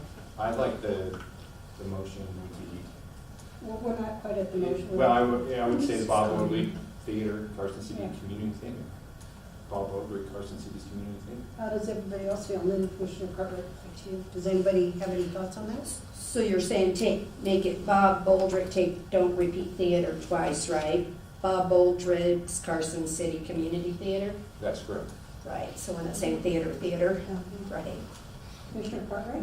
I like that idea. I was just, my question was, is the marketing community partners, are they prohibited from using Bob Aldrich Carson City Community Theater? Okay, so they can if they want to, Yeah. clarify in their marketing. Yeah. Commissioner Meyer, do you want to put your suggestion in the form of a motion? Sure, I move that we recommend to the Board of Supervisors that we keep the name Bob Aldrich in the theater and just add the tagline Carson City's Community Theater. So what's it gonna read? Bob Aldrich, Carson City Community Theater. Okay. Is there a second? I'll second. All right, we have a motion and a second. Any discussion? All those in favor? Aye, the motion carries. Yay! Gosh, we're getting lots of claps. You guys are welcome to come back to every Yeah. meeting. Yeah. Who's the audio? All right, now we're going to move on to item 3F, the possible action, review discussion, and possible recommendation to the Board of Supervisors regarding fiscal year 2019-2020 capital improvement program budget requests and priorities for the Parks, Recreation, and Open Space departments. Jennifer, Dan, and David, will you take it away? Thanks. Jennifer Budge, Parks and Recreation Director. Right now, we are smack in the middle of our budget process, and it's very intensive process. It goes through a lot of iterations and steps, and it can get a little bit complicated and confusing. I'm going to try to keep things as simple as possible. I know we have 3 fairly new commissioners. Kurt's kind of seasoned. He knows this like the back of his hand, but about our funding sources and where we're at. Today we're just going to talk about capital improvement projects. The city considers anything over $5,000 a capital asset. So we're going to be talking about our 5-year capital plan. We're also going to be talking about what requests and staff priorities that we've determined that we have, and we'd love to have your feedback so I can take that direction and move that through the budget process, and then obviously hear from the public about what their priorities are as well. Obviously, we have, if you look at the 5-year plan, which is this kind of hot mess, big spreadsheet, we have a lot of needs in our park system. We have more than $8 million in needs, and this is just a snapshot of what our issues are. We have aging infrastructure, we have playgrounds that are deteriorating, we have asphalt, as the gentleman told you earlier, that is beyond repair. We have a lot of needs in the park system, and we have also the oldest vehicle fleet in the entire city. We have a very aging rolling stock, so our mowers, our equipment, and we're doing everything we can to try to be strategic and replace things as we can and keep things as long as possible, but sometimes things just become beyond repair. So before we get too far in this, I wanted to show you your attachments. This is what we received last year. This is your first attachment, attachment A. And the Board of Supervisors has been so supportive of us trying to, especially with our playground safety program, trying to look at replacing a playground every year is our goal. Or we take those funds and we try to retrofit existing playgrounds, put in new rubbery surfacing, things of that nature. So that's the $300,000 from last year. We're looking at an equipment storage building at our corporate yard so we can store our equipment not outside exposed to the elements, because that continues to deteriorate our equipment. The remodeling of the swimming pool, that was multiple funding sources, support from the mayor. We had so many people come forward in support of that project. Computers for maintenance staff, iPads for our youth program, safety capping for our sports fields, the pool replastering, and then the theater improvements. So those were all things that were approved and are either ongoing or just about to start for this last year's budget process. So I want you to look at the totals and the colors. If you look at what was approved, the yellow is CIP. Now that's from the general fund. That's not from anything earmarked for our department, any other special revenue funds. That's a lot of money. For our piece of the pie citywide, that's a pretty tremendous win, if you ask me. So almost $500,000 from general fund CIP. Previously, we hadn't received much of any for over a decade. And even probably longer than that, Kurt can attest to, from general fund CIP. Then the orange is the quality of life. That's the sales tax initiative. And so a portion of sales tax goes for 40% goes to open space, 40% for capital in our park system, and it has to be specific to how it was written, and then 20% for park maintenance. So we are restricted within those funds on how and where we can apply those funds. So we had about $512,000 that's not earmarked, and we were able to allocate toward capital projects, and that's $512,000 last year from that fund. And we also had Q18 capital. $512,000 was the land acquisition, for open space. So that was primarily the ham acquisition. Any extra in that open space fund, if we have any undesignated funding, we automatically roll it into the land acquisition line item. So as acquisitions become available, we can make that opportunity happen. So that specific dollar amount was for the ham acquisition, which is 206 acres that was acquired on the west side of Carson City. The green, so Q18 capital, that was the pool, was basically our top priority, and then the theater. So the redevelopment committee is a citizen advisory group, much like yourselves, and they have a specific redevelopment zone, and Mills Park is right in the middle of that. So we're very lucky to get some support from that funding source as well. And they've been so supportive of the theater. Ronnie Hanneman, who's is the executive director of the Chamber of Commerce, who's been a real champion, along with Supervisor Bagwell, for getting the theater renovated.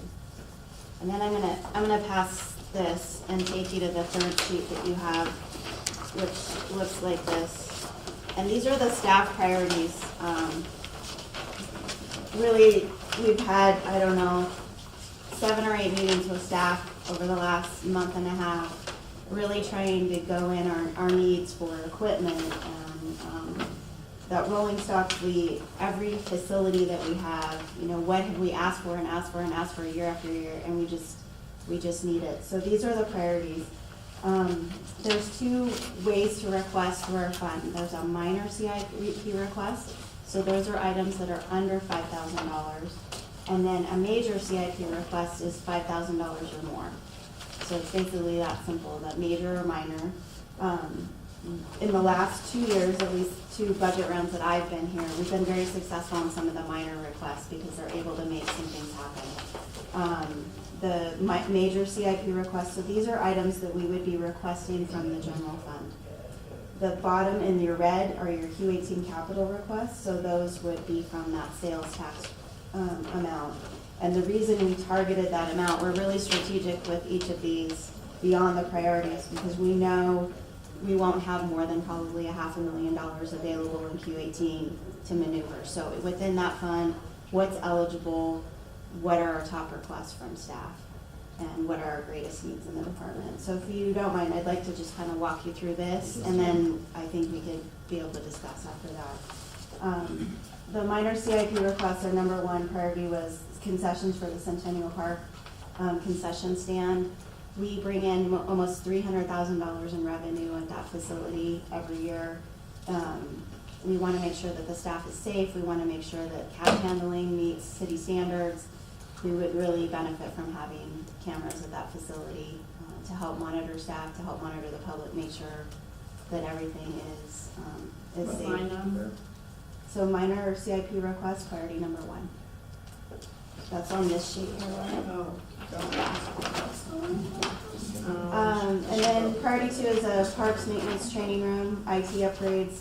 We don't have computers right now for park maintenance, and they need to be able to go on and do all of their policy reading. We'd like to do webinars and really try to make more training opportunities available for our park maintenance staff.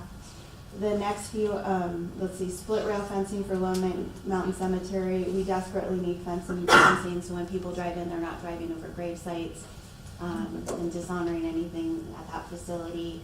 The cemetery is an enterprise fund that right now doesn't cover its costs. It used to be subsidized almost $100,000 annually. We've reduced that now to about $30,000. We've made great strides while we've even added staff. I think we'll continue to grow that, and our goal is to obviously have some money coming in where we can sock money away for depreciation and other needs there, but we're not there yet. So we do need a request from the general fund to support the cemetery. The community center needs blinds. We need hand tool replacement for the park maintenance staff, road base for Lone Mountain Cemetery, asphalt repairs for Lone Mountain Cemetery, hydration stations for the community center, and I think what we're missing on here is also some IT upgrades for the Bonanza room, which is this room, and I'm not sure which other room that was. Ponderosa room as well. That's in here, but not on this final list. Major CIP requests, so items over $5,000, a one-time general fund request. Continuing our playground replacement and rehabilitation program that we've started. Continuing to work on the swimming pool and looking at improving the deck. The deck is peeling up. We have areas that are exposed, concrete underneath, very slippery. We also have tripping hazards with where it's peeling up. We've also asking the redevelopment committee to help with that as well. They've been very supportive of the swimming pool. They don't have the entire funding for the entire project, but perhaps sharing these two funding sources together to make that project happen. They're very supportive of facilities that support tourism and provide regional activities as well, and the swimming pool is obviously very essential to that. Lone Mountain Cemetery, replacing and rehabilitating the irrigation system. The current irrigation system is really bad, and a lot of it has to be manually operated. So you have to go around and turn on different valves to water different things. It's highly inefficient. It takes a numerous amount of staff time. We don't have adequate water pressure or volume. We have a lot of issues. So the current irrigation system needs to be revamped. And then if we are able to do that, we would be able to expand turf areas on top of that. And that's the most desired thing at the cemetery. Everybody wants to purchase a plot that's in turf. And right now we have no ability to be able to expand the turf areas. We can barely water what we have with the current system. wireless microphone replacement for the theater. And it's not noted on here, I have asked that to be in the RAC budget. And I think we're able to make that happen. I've been working with the community development director. They'll consider that at their next RAC meeting, and then that'll go forward to the board of supervisors, but I think we'll be able to fund that through them. As I said, they've been very supportive of the theater. This is a requirement from the FCC, and it's super complicated. I can't explain it, but Eric could probably. But if we don't replace them by 2020, we won't have frequencies to be able to accommodate that. This So is something that's been brought before us, and it's. we've very requested it important. probably for at least least 5 or 2 years 6 I've been years. here. Yeah, I think before they were requesting it. And then we need another mower replacement in our fleet. We have a large mower fleet, and we've purchased one new mower since 2002, and then previously most of them were purchased in the 90s, so they're really beyond their lifespan. So again, trying to just purchase 1 or 2 at a time to slowly replace that entire fleet. And then Q18 capital requests, so these are items over $5,000 one time, and they would be from that quality of life fund, from the capital portion. So you're updating our Rainmaster irrigation controllers. All of our existing equipment is basically outdated. You can't get things that are compatible with our current system, and this is our irrigation system throughout the entire city. So we need to really start investing in our irrigation unless we're gonna be eliminating turf.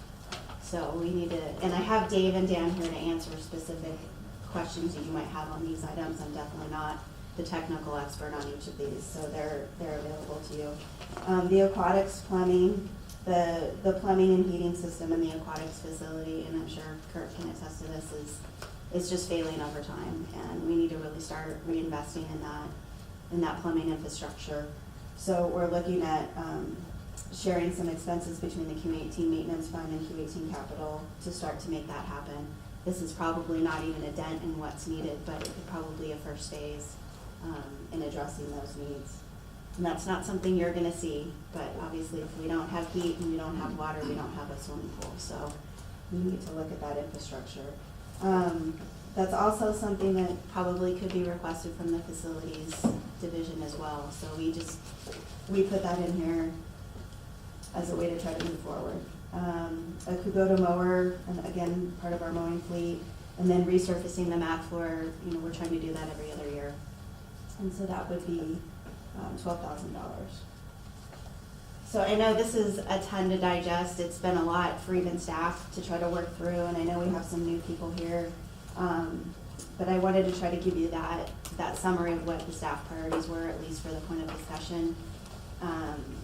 If you have questions on the 5-year capital improvement plan, it's required by the state that we have a long-term, a 5-year and then at least a 5-year plan. So every department has to have one on file with the state.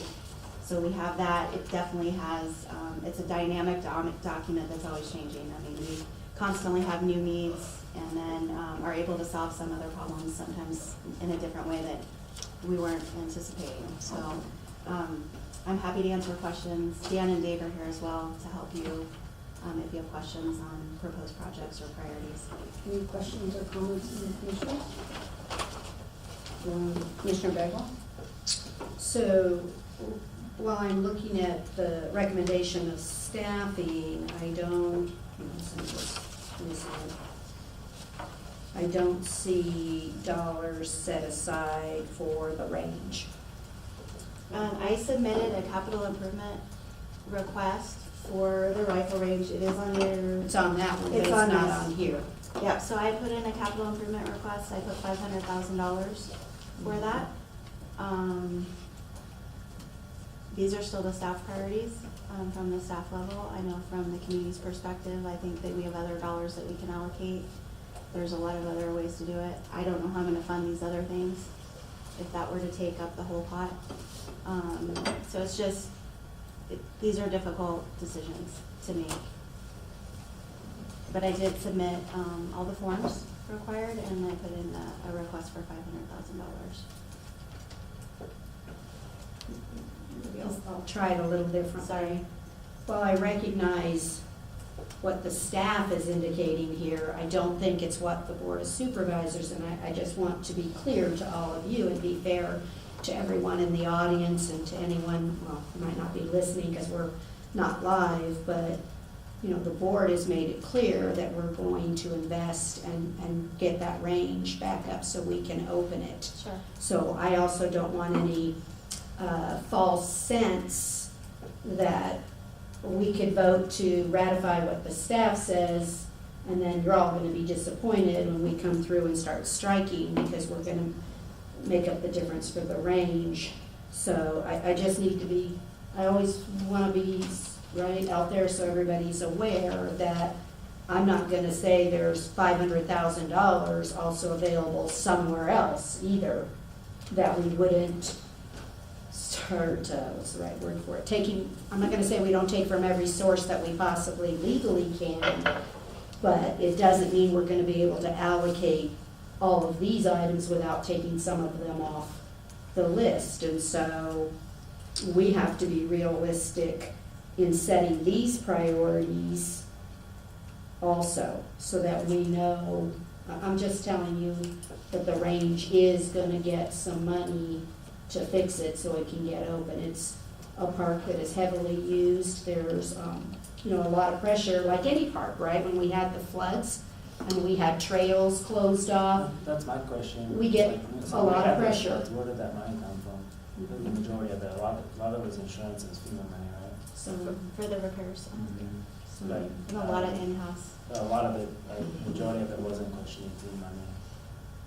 We didn't spend any questions No, on not money questioning on team. eligible, right? You know, and then we'll have, obviously, that's not in here, we have the radio control group now indicating too that their park hasn't had any maintenance. We were listening during public comment. I think I heard you say 5 years, that it had nothing for 5 years. Well, just that portion of it, Good. which is the main portion where the runway is. How long is the runway? What do we? I don't know those figures. You know, lots of times, I appreciate that you're all here to advocate, but I need a little, I think we all need just a little more. So what are we talking about, a 1-inch base, because it's only the weight of a Have you gotten any airplane? estimates on how much it would cost? What do we? You know, we what are we talking about? were attempting to do that last year, and I understand that Jennifer and Dave, they requested contractors come out, and they said nobody showed up. But Too small a job. but I can't imagine that, you know, if you have contractors that have been building roads around town, if you didn't leverage them a little bit, they'd come out, you know. So If you they- mix if it in said- with another bid to Yeah. push it on the back We end. tried to do that, we tried to add it on to some other park projects.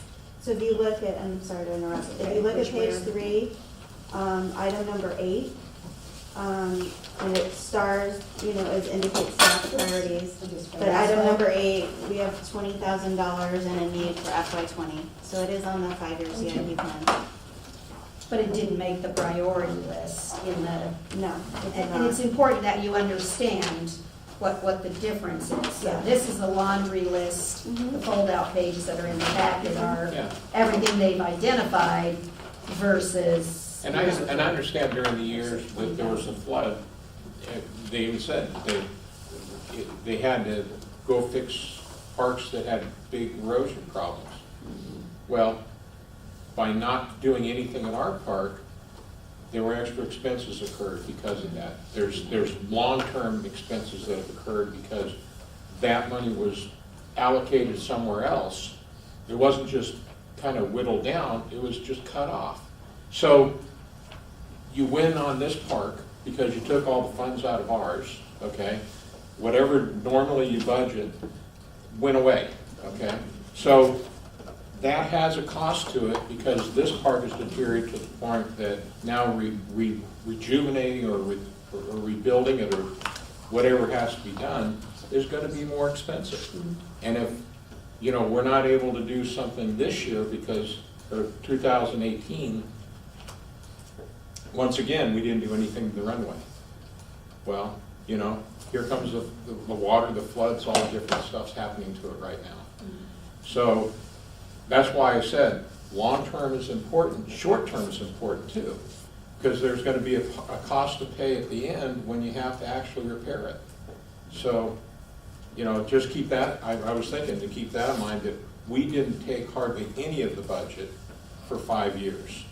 The little bit that we did, you know, was, and I appreciate everything. I appreciate all the stuff. And I think there's also quite a bit of problem, because I talked about the stuff that happened on the asphalt, the stuff that happened in the south, the stuff that happened in the north.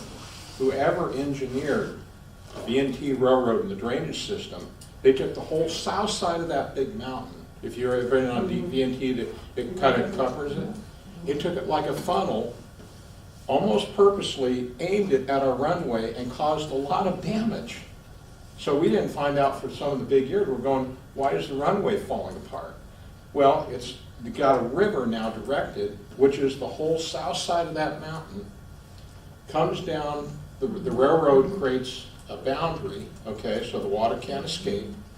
They put one culvert, aimed it directly at our runway, and it's falling apart because of it. So whoever the engineers were that designed that, it is what it is, should bear the brunt of it, of at least that portion of it. And now we brought it up, but it's never been repaired. Okay, so that's still an ongoing issue. Is that something we would need to look at? We're trying to follow up with the V&T Commission and trying to be respectful. of Before it the naturally went channels into for the earth, it doesn't go naturally into the earth now. I'm sorry. Yeah. Commissioner Meyer? I would say that probably, before we would even spend $20,000 to fix or repair or to put a new one there, I think this issue needs to be dealt with first, because we're throwing money. We have photos and everything. We even took video of it. So what steps could we take to start that process? I think that would be step We'll one. go through the V&T Commission and bring it up with the staff, well, the representative, the volunteers that work with that.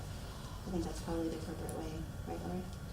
I'm trying to remember because I know that, what was it, a year and a half, 2 years ago, they redid the whole parking lot there and they. Where's that? At the depot. Oh, they're up there just this last year. And They're doing so that. I wonder, No, that was from again, original. That was. from the very first Yeah, thing they. and I like the V&T Railroad. I mean, I don't want to be the No bad one's guy, but it suggesting a is, change but it is there. what it is.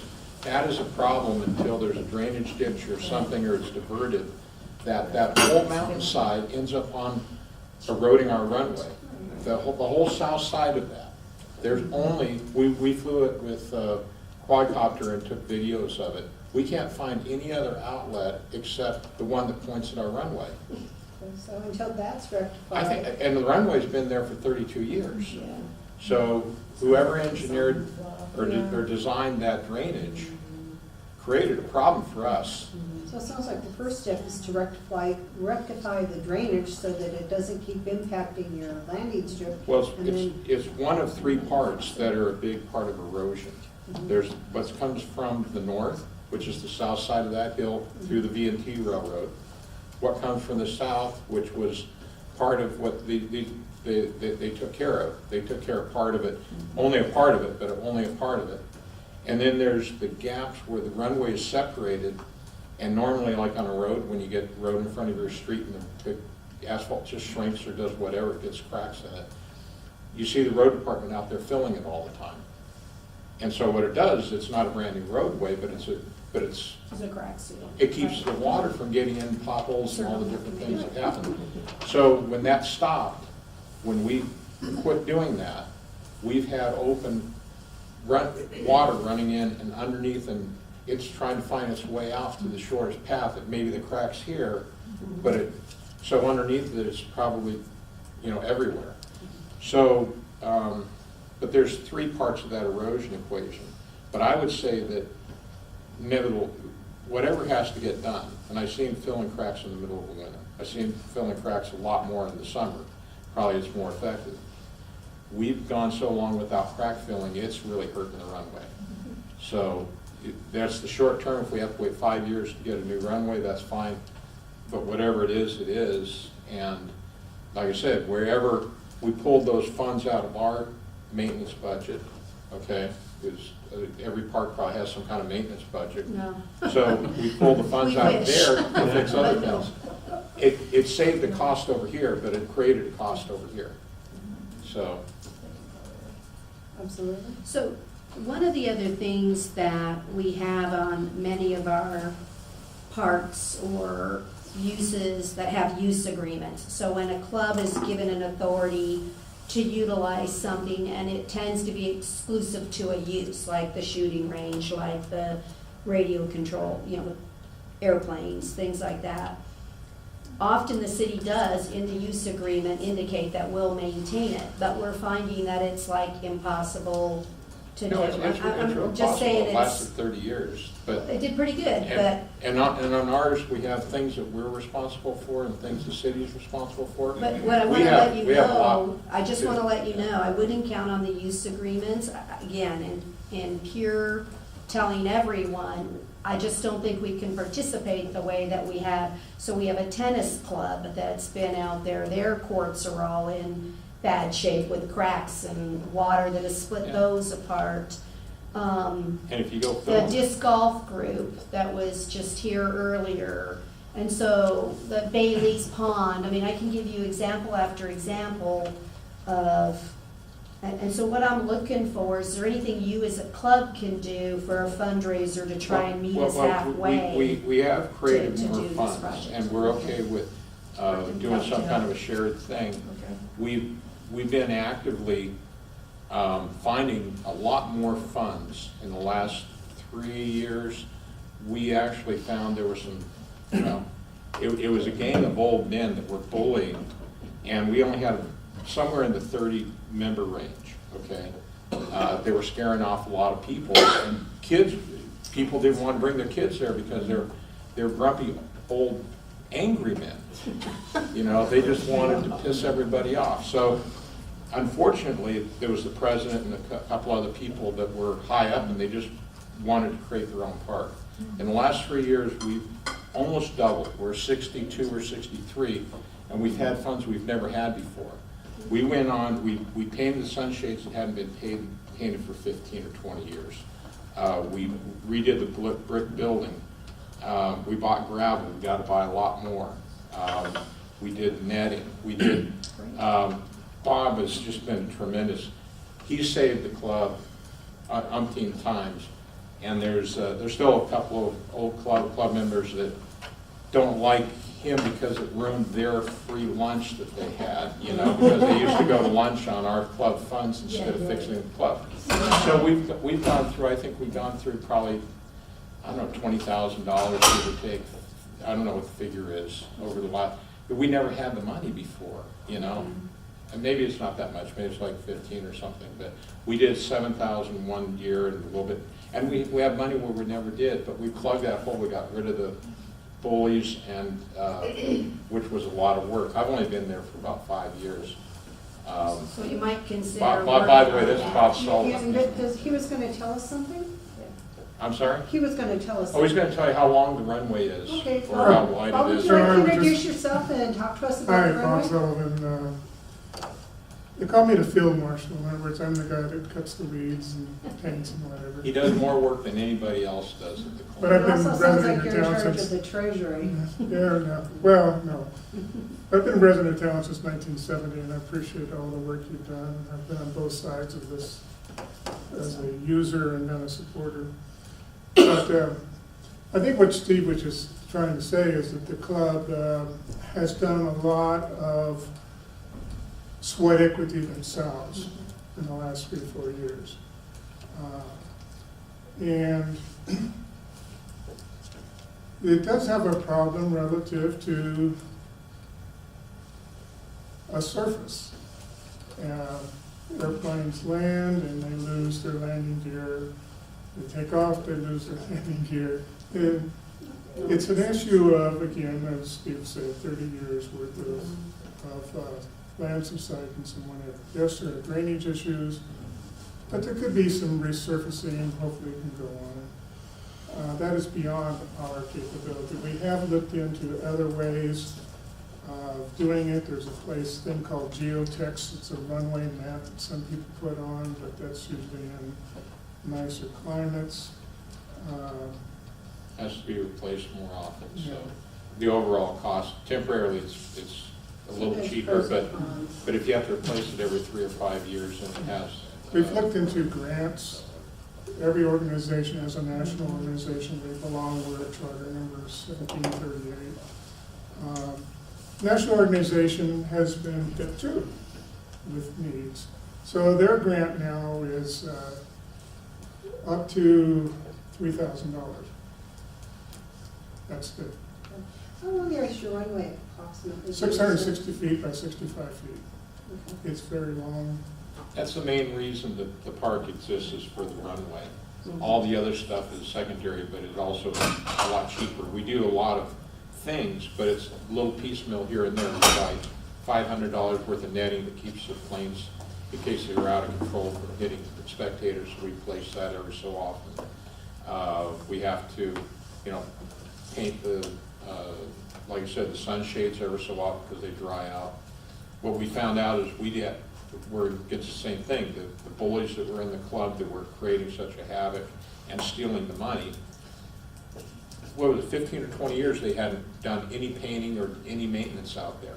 They were just using that to go to breakfast on every so often. So do your members pay dues or? We pay dues, and then we have fundraisers, and we do things like that. We sponsor, we're doing things, I think, for, I don't know how many years we've been doing it, the death ride, but we man, not a station, but we're actually the day before help registering people and doing that. And we have some members that volunteer more than others, but there's some that have volunteered every year since we started doing that years You're out ago. there seeking revenue opportunities wherever Yeah, possible. we get $1,000 for the death ride. And our dues membership, we've increased our charge rate from a few $1,000s to around $7 right now. And we're looking at our own capital improvement program, things that we need to do as part of our use agreement. We're actually on a growth spree that's pretty good. Matter of fact, this year, what we want to do is increase the parking lot so there's more. We now have a parking problem. When we were 30 members, it wasn't too bad. Now there's 60 members, and it gets to be more. So, and we've talked about that, where we're going to put the parking in. So we're doing that, and we're also improving safety. But to get kids, like we just had some kids, a group of kids show up at the field and want to fly, and we go, yeah, because we don't see kids hardly at all. Kids are on their cell phones, so we teach common sense. But can anybody use this field, or is it only the members who are allowed to use it? Anybody can use the field. Ben Johnson, Deputy District Attorney for the record. I'm just a little concerned that we're getting a little bit far from the agenda as far as the discussion. All right, so we need to bring it Just in. for open meeting law purposes, if the board wanted a more in-depth discussion, I would recommend agendizing this. But as far as keeping it closer to the capital improvement budget, I'm fine with that. But it just seems we're straying a little bit far from the agendized item. Thank you. Thank you. Jen, when do we have to have the budget in? Would there be time to agendize this and have these gentlemen come back, or? Well, we'll be back in April, and in April we'll discuss our operating budget, is typically what we discuss then. The capital improvements were actually already due to finance last Friday, but we still have, all the department heads go to a workshop with all the department heads. We talk about the needs citywide, and that's where your input's very helpful to me, so I can tell them, the park commission really feels strongly on these two items and kind of fight for what we get. But ultimately it goes to the board of supervisors in April, April, early May, when they vote for everything, the operational budget, the CIP budget, and everything in between. So I think we can still put in feedback. It's definitely not a done deal. The board has their priorities as well. Okay, so would it be appropriate if we ask these gentlemen to come back in April, or not? Yeah, I was gonna say, one thing, I guess, I appreciate you guys coming out, and I've been on the board for about a little over 8 years or something, and this is the first time I've seen somebody from that up, so I appreciate you coming out and raising your concern. I think it's loud and clear, and as you can see, we have pages of things. Yeah. There is a Sorry. list that we're putting together. There is a list that is being created, where it's a master for the, you could describe it better, Jen, but it's essentially, they're listing every single asset in for every park and trying to assign priorities to it. And the sad reality is that over time, we've got a lot of nice facilities. We've been able to purchase them, but it's been difficult to maintain. And we're talking about, obviously, this building that we're sitting in right now has been needed repair for a long, long time. And every year you see it show up, the first few on the list. The pool's been on there for probably 15 years, with the roof leaking and everything else. And you're just seeing some of the process of it. So I appreciate you guys coming and saying it, but I think the reality is that probably with whatever recommendation we would have, the Board of Supervisors is probably going to have a hard time allocating significant amounts of money for. When you say significant, what do you say? For example, like item number 8 is, you're on there, for the Pony Express runway at $20,000. But that's just an estimate of what it would cost to just redo the runway. But if they're gonna redo the runway, they're gonna consider all those drainage issues that you brought up, and it's likely gonna be different. So that probably won't go into this year's budget. It's not gonna make it. But maybe on the side, you guys could work with the I think we can the definitely make club some and progress see what with the we can do to, DNT like, make as it well, and see right. what option there might be, and perhaps they can assist with some of the damage, because it's been created from them, so. So we can certainly I'd like make to try to pursue some of them. make recommendations as an advisory committee, but the reality is just knowing where all the other parks are. It's good to be local, it's good to be on the list, and it's good to get matching funds, but it's not necessarily going to be able to fund like immediate repair of the facility. Well, and I wish, that we understood the problems that were happening over the course of years sooner, so we could have got on, like I said, I've been part of this club 3 years actively, but I've been going there about 5 years, because I moved from another area. And all these things were going on, unfortunately, even back then. But we're playing catch-up, and so it's, we're doing all the things we can. But here's the positive thing. I mean, we went from 30-some odd to 60 in just a few years. And we're just nicer folks. People want to come out, now they're bringing their kids. Yep, we hear you loud and And clear. so, well, if it gets more and more, we can participate more, and it's better, and it justifies, the usage also. And I think we have some actions that we'll take, and obviously, ideas, and we'll obviously work with. But I think something ought to be done to, do something short-term, so we don't lose what we have. So whatever maintenance we have to do this year, I think should be budgeted to do, because it exponentially creates bigger problems financially. And so there are places that, the water just goes right through and it's taken it just needs to be done, So a little later, we'll have future agenda items. I think it would be a good thing, we can just add it to the list to make sure that we hold Parks and Rec accountable for making sure that they're I following up with can always things. include it in my director's report and give you updates on what our progress is. Can we also be on the list for the long term? Because let's say that we keep You're on there. feeding it along. Yeah, you're number 8. Oh, okay. You're number 8. The good news is you're number 8 out of about 55 or something. And I think Commissioner Whitefield has a comment. I have a question for Commissioner Manuel.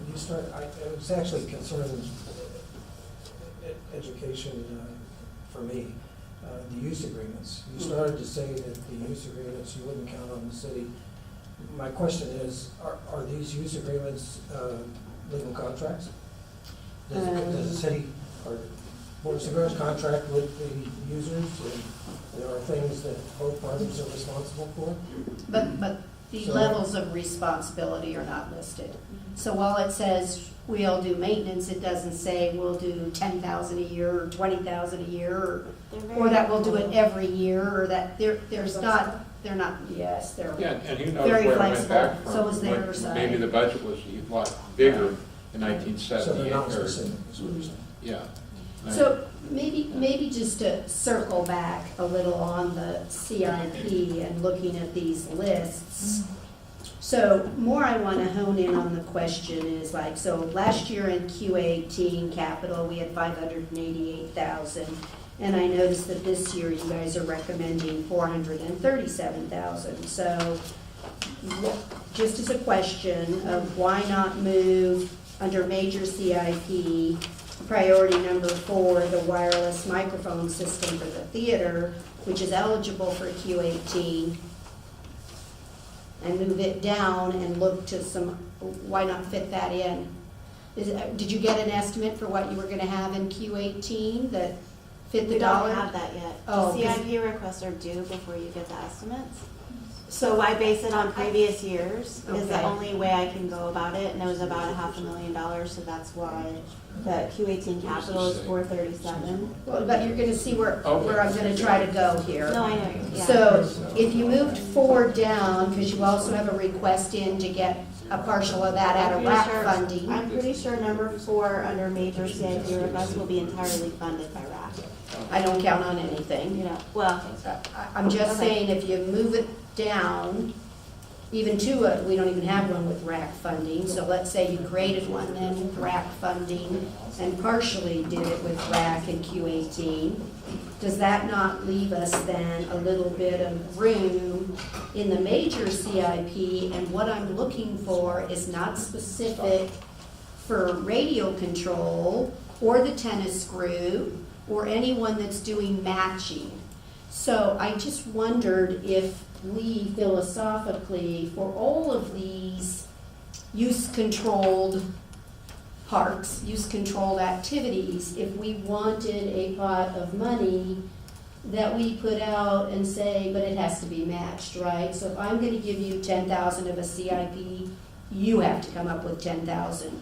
I think the tennis group has, I don't know, off the top of my head, I think it's like 18,000 available to match, that we recognize we're not gonna get to them for 3, 4, 5 years unless we can find some grants, unless we can find, so I just philosophically want us to have the discussion is should we not put 25, 30,000, kind of like we did last year, the ones of us that were there last year, we wanted to try and do 300,000 a year for the playgrounds. Should we start that same methodology of So you're saying have a specialized pot for pot these uses? for anybody with a use agreement that comes up with With the match? understanding they Mhm. match. from They general match. fund CIP. Mhm.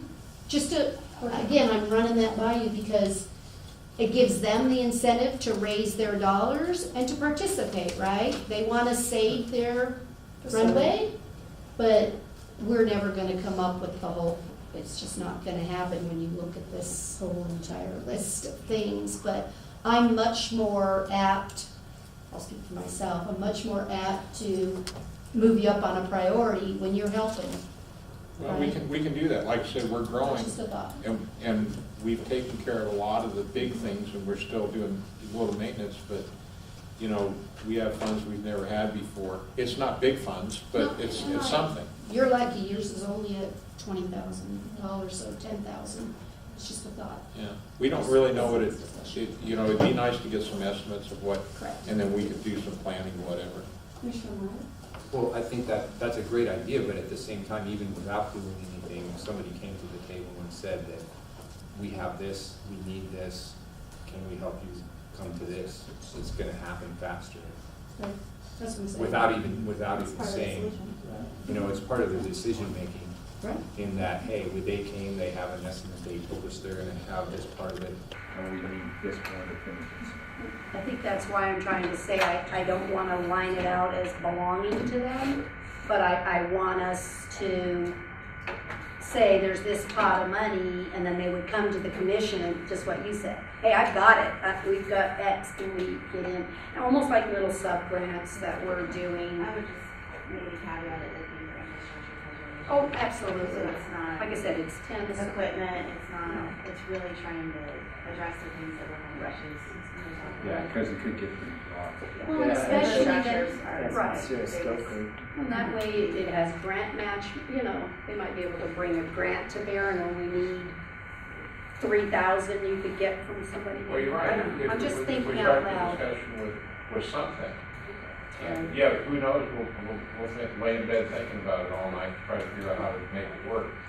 And I appreciate everything you can do. It's, I think it's a good thing. I was gonna say, and I'll just have to do a little short thing, because I know you guys got time limited. But it is a common sense thing. I wish more kids would want to come out, because if you don't do this, this, and this, you try to fly it and it fails, you know, so you try to do something else. I see kids all the time with their cell phones walking across the street without even looking. Nobody is teaching kids common sense. We got a 15-mile-an-hour school zone because kids aren't going to look both ways anymore and cross the street. Well, we finally have some kids coming out because it's a nicer place, and it's a common sense, use your hands, use theory, now computers and all different stuff. I'm glad to see the kids coming back to us in a short degree. I'd like to see it happen more. You know, drainage ponds, they build. Well, that's all something that we need, yeah. I could see them doing something like that in the space between the park and the mountain. We're kind of deviating and. So that's. And he's gonna slap our hands, which we don't want. Just as a quick aside, you might appreciate this, but when you were working with the DMT, they had earth moving equipment out there, big earth moving, so I went over there and I talked to the contractor. And I was thinking, we have a use agreement, but maybe I could just bring that road grader over. One big pass. I'd say, I don't know what happened. But we decided not to do that. Any other questions or comments? Okay. Commissioner Bagwell? So when we look at the minor CIP priority number 4, the community center blinds, is that out in the front? Blinds, on the very front? Right here, look. See? So, That has blinds, it's for the front windows? Where is this? so it's in a variety of different breakout rooms. We replaced them in Sierra Room. So some of the blinds in the different rooms that we have, some of them have them, some of them don't, and then the ones that we do have, some of them are really old and not in good shape. And so those are what we're referring to as working on a plan to replace. So none of them are in for the front foyer? None of those are in for the front foyer? Just the breakout rooms.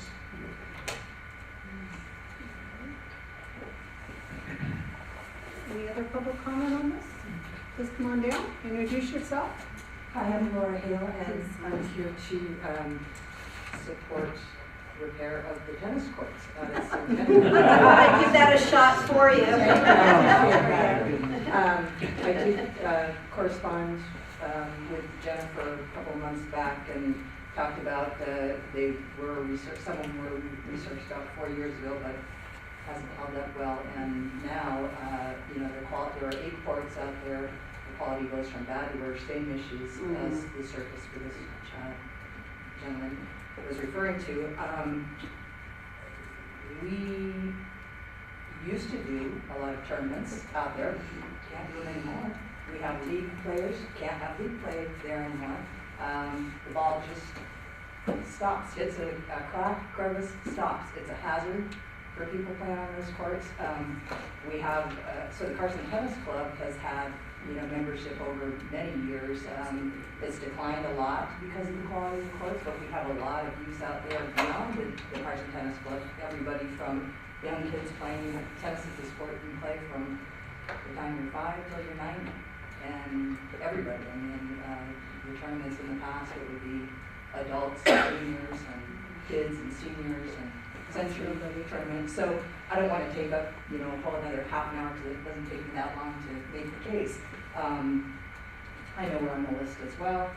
I know there was FEMA money that was set aside because the courts were damaged in that. We're still working through the FEMA process for that, yeah. And so.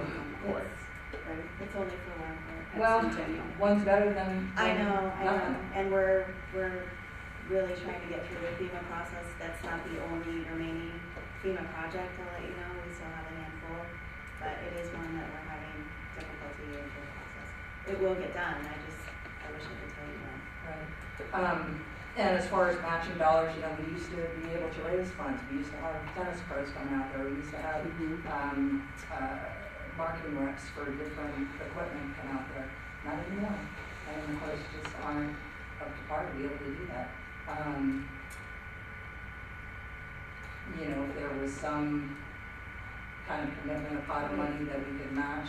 I don't have any idea what's in the pot for the time. The club has really gone downhill. We used to have a pretty strong.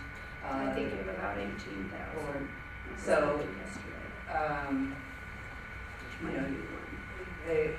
right. Another one, It's an expensive endeavor, but if we can look to doing it over time. We're going to be pursuing an USDA grant as well. We actually have a meeting next week to try to discuss how strong our options would be for potential grant application. And, I'm looking at some of these funds as a match and potentially some of the funds that you guys have raised. Is that something that the club members can help with, or is that really? Yeah, we'll follow up with you after we kind of rush through the initial part of it, and then So you mostly work with Diane Big Brothers on that stuff? yeah, she knows us on a regular basis. Oh, there she does. She's out of town right now, and I'm usually otherwise engaged on Tuesday nights. But there are a couple folks here. We didn't wear our tennis studs because it's snowy out there. We appreciate that. Tennis hats, like RC hats. That's I don't know, right. those are pretty Well, good. Those are pretty good some of our hats. members do have hats, but we don't have our labels on. We have our tennis t-shirts that have. Ken back here had those made, I didn't even see them till tonight. Pretty good, pretty good. So, thanks for your time, I appreciate it. We appreciate you sharing it with us. Thank you, Super. Any other public comment? Any other commissioner comment? So what's the commission's pleasure on this? Anybody want to, Commissioner Cartwright, anybody wants? Can I abstain until I understand the budget better? If that's I need 3 more I months. If that makes you comfortable, absolutely. No. Commissioner Miller? She has a duty to vote. Yeah, I'll still. You'll still vote, but you'll not participate. She means in this discussion. No, I do have a lot of questions because it's 8 o'clock at night and it's probably not the appropriate time to start a budget war. Okay. in parks. Did you have any? Well, I just want to say that I know what kind of time goes into putting these together, drilling all of these spreadsheets down to a sheet that we were presented tonight. And I get the meetings, I understand sitting in all those meetings and saying this is more important than that and so forth. So I want to say thanks for all of that because I know what it took to bring this paper to us. And I know what it takes to sit out there, and cross your fingers that these things that you guys brewed for all along are going to be approved. So I just want to say that I like what I see and I'm willing to recommend these items. So, you want to put that in motion? Or do you want to go around with everyone? Or with someone? Let's go around with comments, sure. Well, I think I kind of said it already, but it's, probably one of the most frustrating things that ever I've done on the board is that to see how there's really not enough money to go around, and then certain things get shifted and certain things get funded at times that you wish, or didn't even know they could get funded. Like the big surprise, which we've just seen come up in the last few months, is the rifle range. I know they've had some improvements in some things, but when it comes down to safety and shutting an entire park down, then they react to it. It's hard for me to see that really the amount of money they need for that is the entire, it's all the money in the account. And so We think, that's the thing is I don't have. you don't know.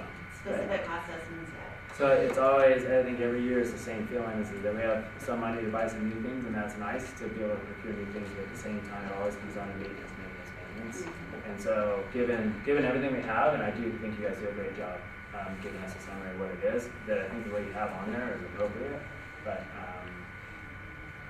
I guess those are my comments. I still feel like, we've been talking, I think, about Ross Gold for 2 years, and so, I can give you an update on that in the doctor. okay, that sounds good. But I know, we've talked about it a lot, so I know it hasn't been forgotten about, but it's like one of those, it's frustrating to see it, and I'm sure it's frustrating for you guys to not be able to check off the list, and there's not enough money to go around, so anyway, I think that this was a good summary, and I really wanted to move it forward to the board of supervisors.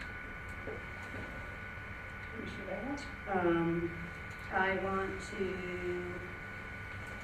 make a caveat on priority number 4 on the wireless for the theater, because some of these are grants that we are submitting as the city to other funding sources and opportunities, and so we're only going to get one chance. So I don't mind it being on a priority. I really want to move the wireless microphone down into the Q18, because I think it may get completely funded by RAC, it might only get half.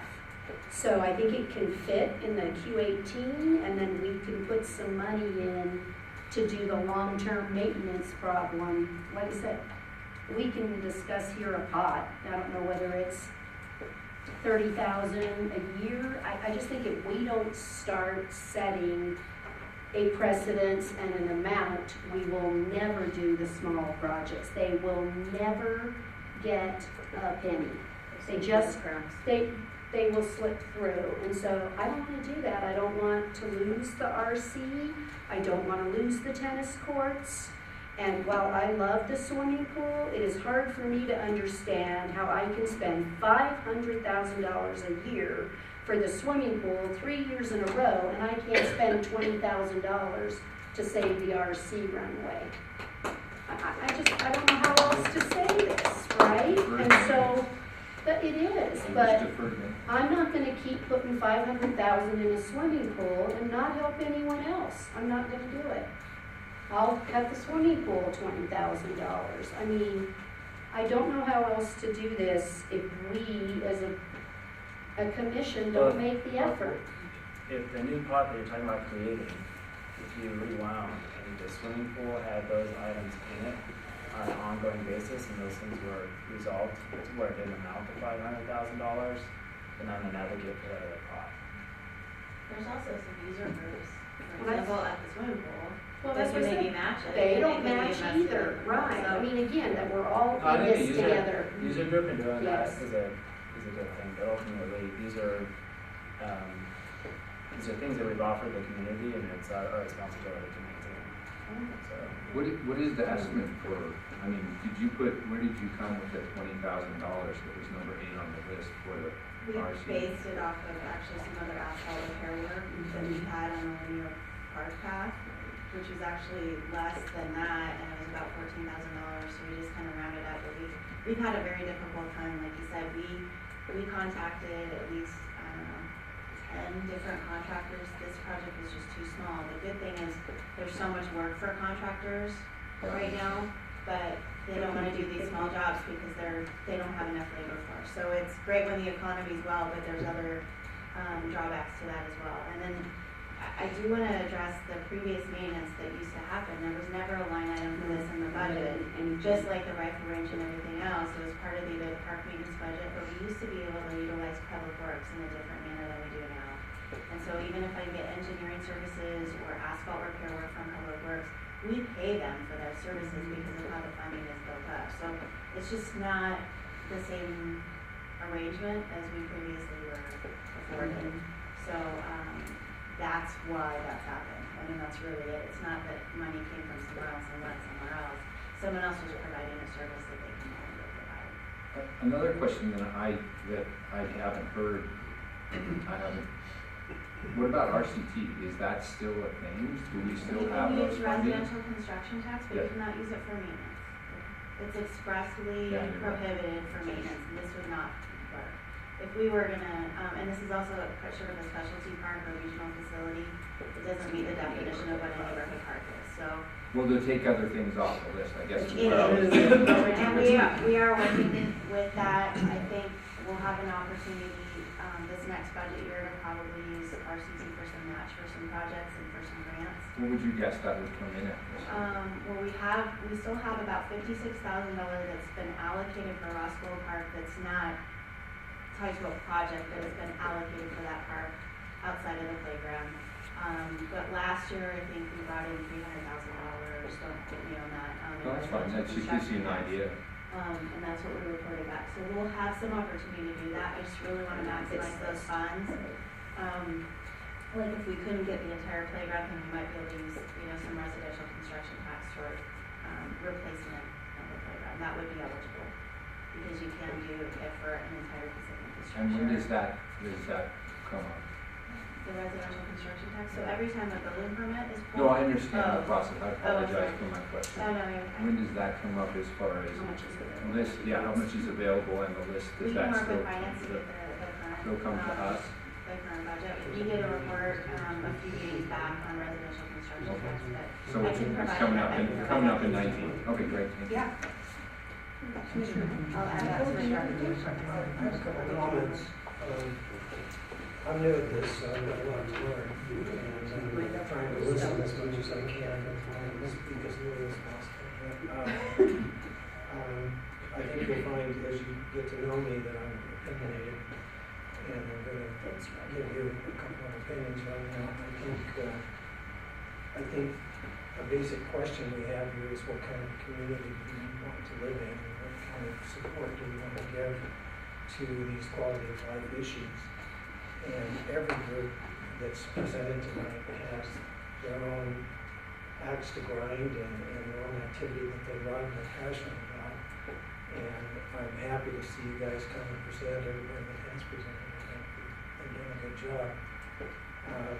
I think my responsibility that I see as a new commissioner is to advocate for these groups and to try to get the Board of Supervisors to understand that we, as a community, have a responsibility to people that want to do these things, and that we need to be willing to step up and find ways to pay for these. And that's the kind of community I want to live in.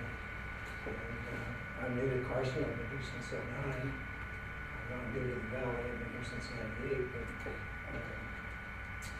I just think I'm going to probably continue to challenge people to come up with more funds to the city or wherever we can get them and do these things that are important to people.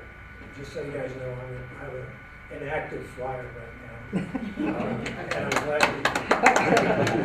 I'm glad to hear that you're welcoming people because I'm a member of ICO down in Garden, that's why I would fly.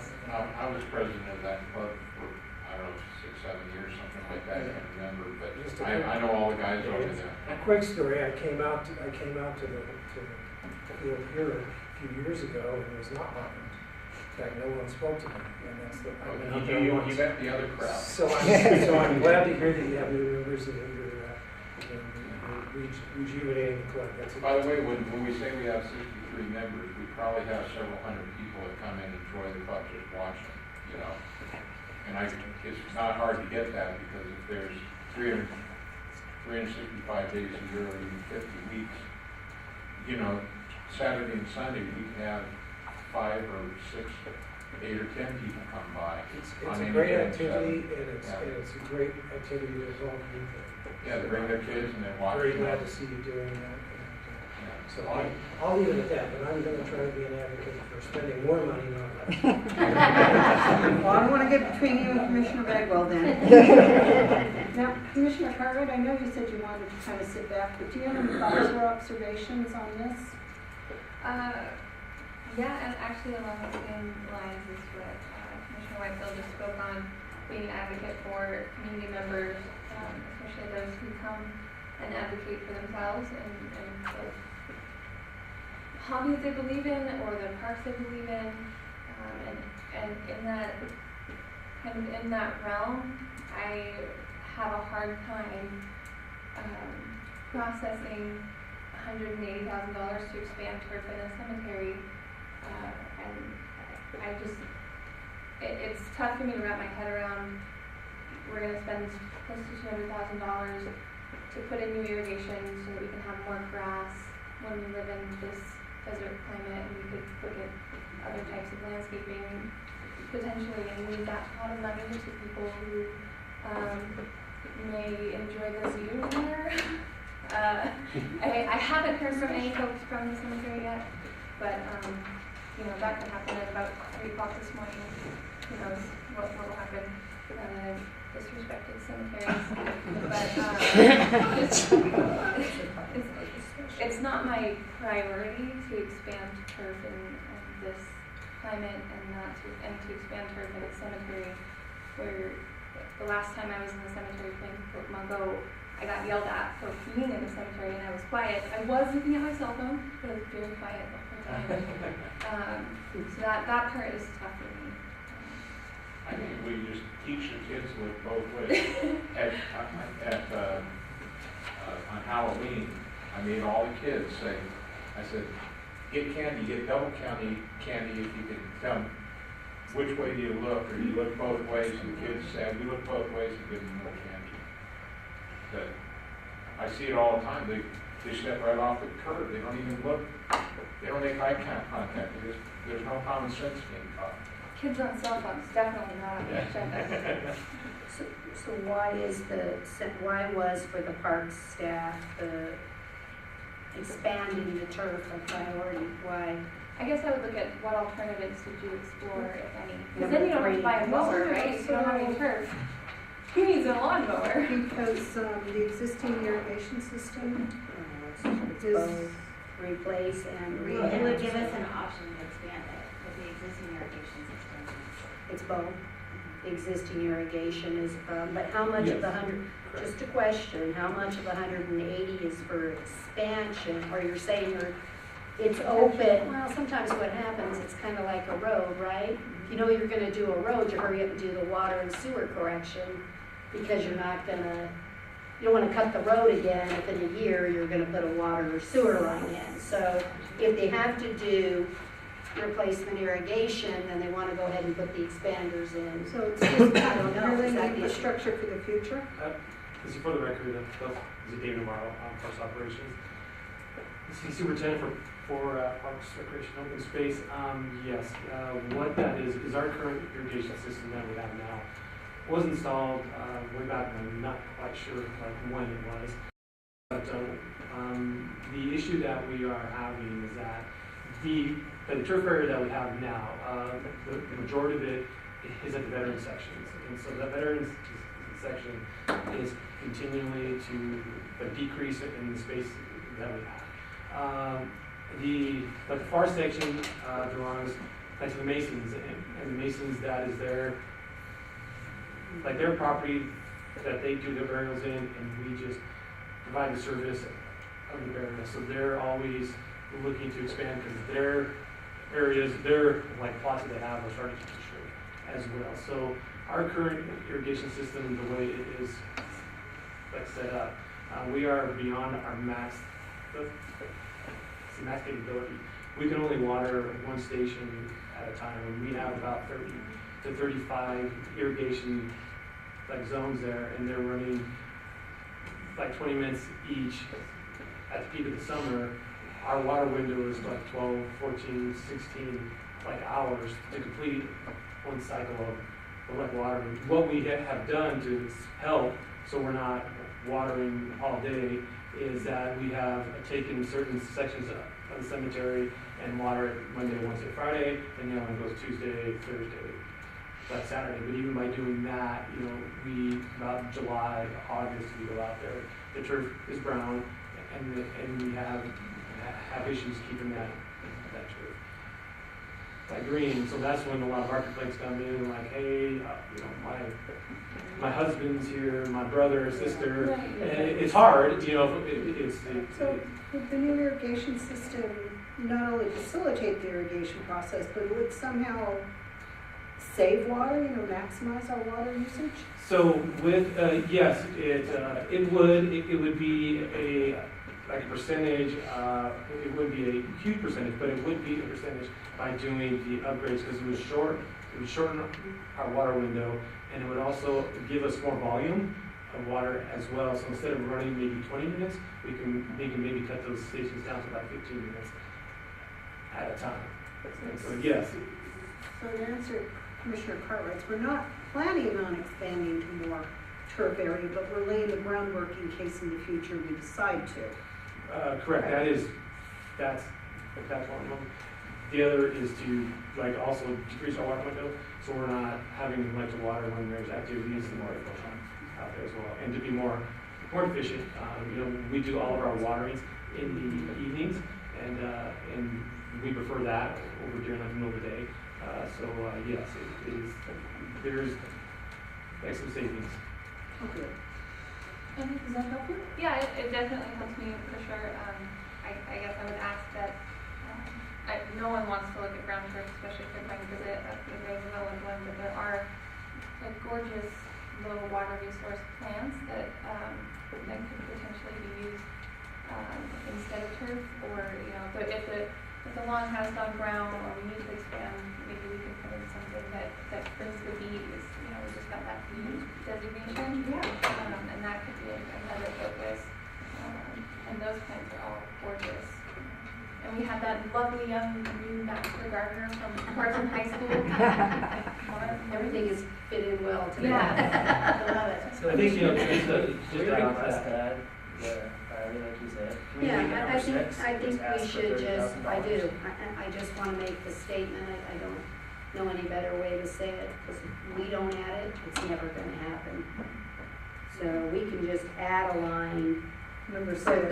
$30,000 match fund for users, infrastructure only, User right? agreement, what do you find as like user agreement or what the user? People with use agreements, yeah, so you got the tennis club, the rifle range, we got lots of them. Organization. The little railroad I'll fill group. out a CAP and I'll. Yeah, but anyway, I want to add that, and then I'm comfortable with the work that they did, and I'm very comfortable they'll be able to fit the 30,000 in, because I think some of the wireless microphones gonna get funded from another group. So would you like to move the wireless down? I think she asked to move it down to the Q18, did she? For if it needed any differential, because I think it's gonna get a chunk of money, I can't promise that either, but happen Well, to I'm sit just on trying to another keep up, so committee. if We we can vote. Voting Yeah. for the slate, I was So, I'm leaving 5% the of the groundwork slate. on that one for you. thank you. So, So are we we ready could to move move? around. Yeah. All right. Would you like to make a motion? Okay, so I move to recommend to the Board of Supervisors the CIP listing created by the Parks and Rec staff, changing priority number 4 under major CIP, moving that down into Q18 capital requests. Would become number 4 there, 4 becomes 5. To move that down, and then in place of priority number 4 on the major CIP, we add 30,000 for the match fund for use agreements, infrastructure only. 30,000. Yeah, And that infrastructure is important. yeah, that's only for the infrastructure. Okay. For a second? You said that, correct? Yes. Okay, Yeah. then I'll second. So if I'm hearing you correctly, that if it passes and everything goes through, we got $30,000 you could match, so we could do a $60,000. It's gotta get through the Board of Supervisors, just let you, and Well, you'll fortunate- compete for It's gonna be it. a portion of it, because the other users agreement, it's like. You'll those are compete, just- you'll be competing. So if there's, You'll say, compete. 30,000 and there's 3 of you, all right, we have a motion on the table. All in favor? Aye. Aye. Aye, the motion carries. Jennifer, do you have what you need from us to move forward? Sorry about all that, I don't know. And just for discussion in that, you said that you will work with the VNT and get back to the. We will, and I'll report back to you about and my the, direction for a future meeting. about the drainage and so. Yeah. There's probably a percentage, and if you look at the, what happened here, what happened here, what happened here, Well, thank you so much for bringing this to our attention. We appreciate it. And thank you for your Thank you. I actually really enjoyed it. I was scared to death to be here. I'm president of the club, and I was president of the other club. It's all familiar faces. I wasn't mean enough? And you've all been really nice to me. I appreciate it. Yeah. But, Thank you. yeah, so I Thank you all. could have slept better. Thanks for everybody else backing me up too. Thanks, guys. We appreciate y'all. And we're the VR friendly group. Okay, we're gonna keep that in mind in the future. All We'll right. send our new commissioner out to spy on you guys. If you are. We'll send him with the drone. Anyway, we're gonna move on to item 4A, the director's report. Jim, I'm gonna let you take this one away. Thank you. Jennifer Budge, Parks and Recreation Director. Just a couple quick updates. I wanted to let you know that we'll be bringing to the board on Thursday a request for community development, request to apply for community development block grant for Roscoe Park. Since we have projects, programs, and facility updates in here, I'll tell you about Roscoe. We did go out to bid previously last year. Our bids came in for the playground $60,000 higher. We've actually value engineered the project. We can do a better project in the end. It doesn't have retaining walls and a bunch of other stuff. We're going back to last bid. I think we can now back out with that playground project. So we're still moving forward and checking it out. The federal landfill technical corrections. So we've moved forward with that. We revised the draft legislation. It's now at Congressman Amedee's office. His staff is further revising that legislation. My understanding is we have supporters on both sides, the Senate and the House, willing to support this effort, and it's just moving forward. So now that we're not done shut down, we can keep plugging away with that. Hopefully that'll do it. But I'll keep updating you as we move forward with that. And then also for the local legislative session that started Monday, I did make your attention AB 84, which is a state question proposed for shells in open space. You'll remember from 2002 there was a statewide question 1 that passed. We had millions of dollars allocated here in Carson City, also for the Truckee River, all throughout Northern Nevada, and throughout the state. So I'm going to keep an eye on that one, and I'll update you guys on the progress of that. And there's other legislative items that we're monitoring, but that would be the big one that you guys would be, I think, most interested in as far as parks goes. And then you have a copy of the bylaws. The bylaws do require annually for us to take a look at that. Since we have so many new commissioners, I just ask that you take them home, read them. If you have questions, contact me, we'll try to answer them.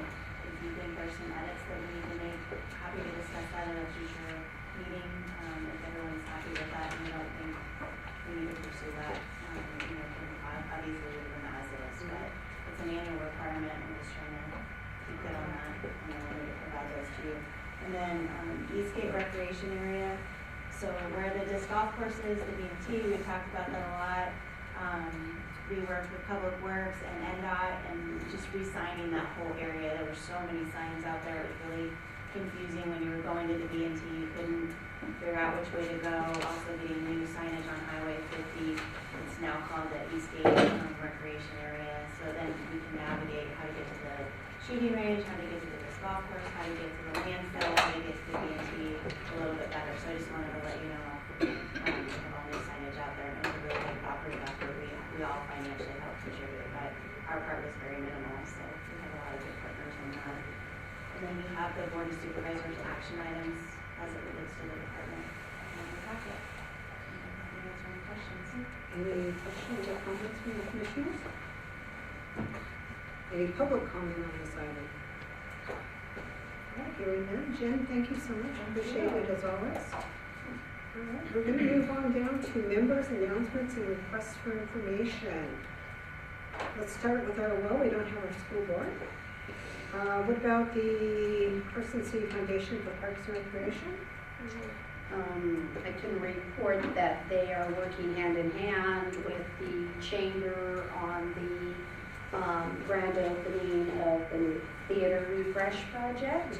And at last knowledge, the neat thing is I think it's already raised about $18,000 for that project. And that just shows you, again, when the community knows and you have something worthwhile and you put it out there, they really step up. So it's going to be interesting to see how much can get done in the lobby. I think lights were already ordered that to do that. So the community coming together to buy a ticket and just make donations to help refresh the lobby out there in the community center. That's about $18,000 is pretty good for a single night.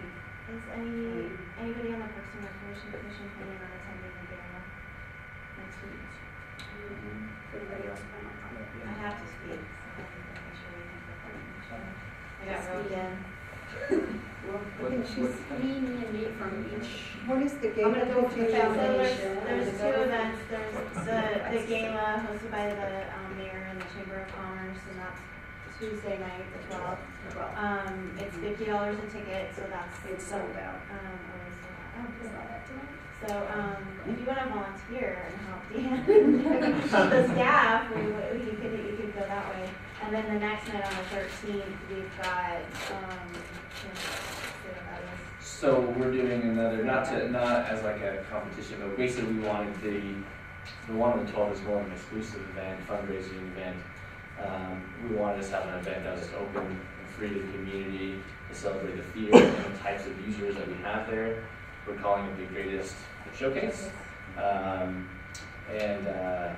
it's going to be a variety show, and we have basically our main user groups, each performing for about 15 minutes. So there's going to be, youth theater is going to perform for 15 minutes. We have a Cirque aerial group that's going to perform for about 15 minutes. We have a band that's going to play for and about 6 different user groups.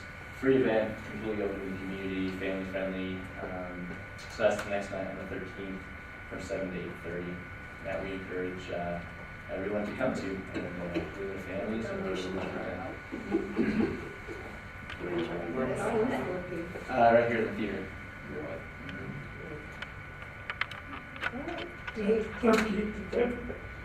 Yes. Okay. 7 o'clock. 7 o'clock, 8:30. Is that your report? From the foundation. Okay. Do we have a report from the Range Task Force? You're looking at me again. I've just been too busy this month. I don't know what's going on. I don't know what's going on here, but it's been one of those months. The Range Task Force had its first meeting. We have some appointed leads that we broke the projects up into to deal with, like signage, financial. They kept it as a committee as a whole for the design component. We reviewed the first safety report that came in. We're waiting to review the second safety report. I think we challenged the groups out there that there may be fundraising opportunities for them to help get this done. We made it clear that it's a priority. We don't intend to lose the park. We consider it a park like all of our other parks. So it's certainly a priority. It's an 11-member task force of a very varied group. Our goal is to work on the bays first. We hope those are the least amount of work that we really have to do for safety concerns and that we can get those open. We're looking at some options to get that open as quickly as possible because it's a major issue, and that we look to go from the bays to the short range to the long range, that we'll travel that way in the process. So that's what I have so far. One meeting. Well, thank you. Maybe Jennifer and David connect. What's the average usage, the annual usage? Do you have any usage numbers for the range? The clubs told us about 40,000 people annually, based on their tournament numbers. We don't have car counters or anything like that, so I don't have hard data for you, other than what they've reported, but, it's heavily used, and I can tell you with the public outcry we received, I mean, this really hits home for people, so. Yeah. And so there's also no way you can tell us how many residents and non-residents. Well, as far as the club membership, if you look at the Carson Rifle and Pistol Club, that's, I think, probably a decent representation of some of the users out there, and, all but like 10 members are actually Carson City residents, so it really is, I mean. 12 members and some odd members or something. But all but 10 are like. No, but I mean, even just the membership. Yeah. It's pretty, I'm gonna say it's our largest user group. You know, that has an actual membership and actual user group. There's a lot.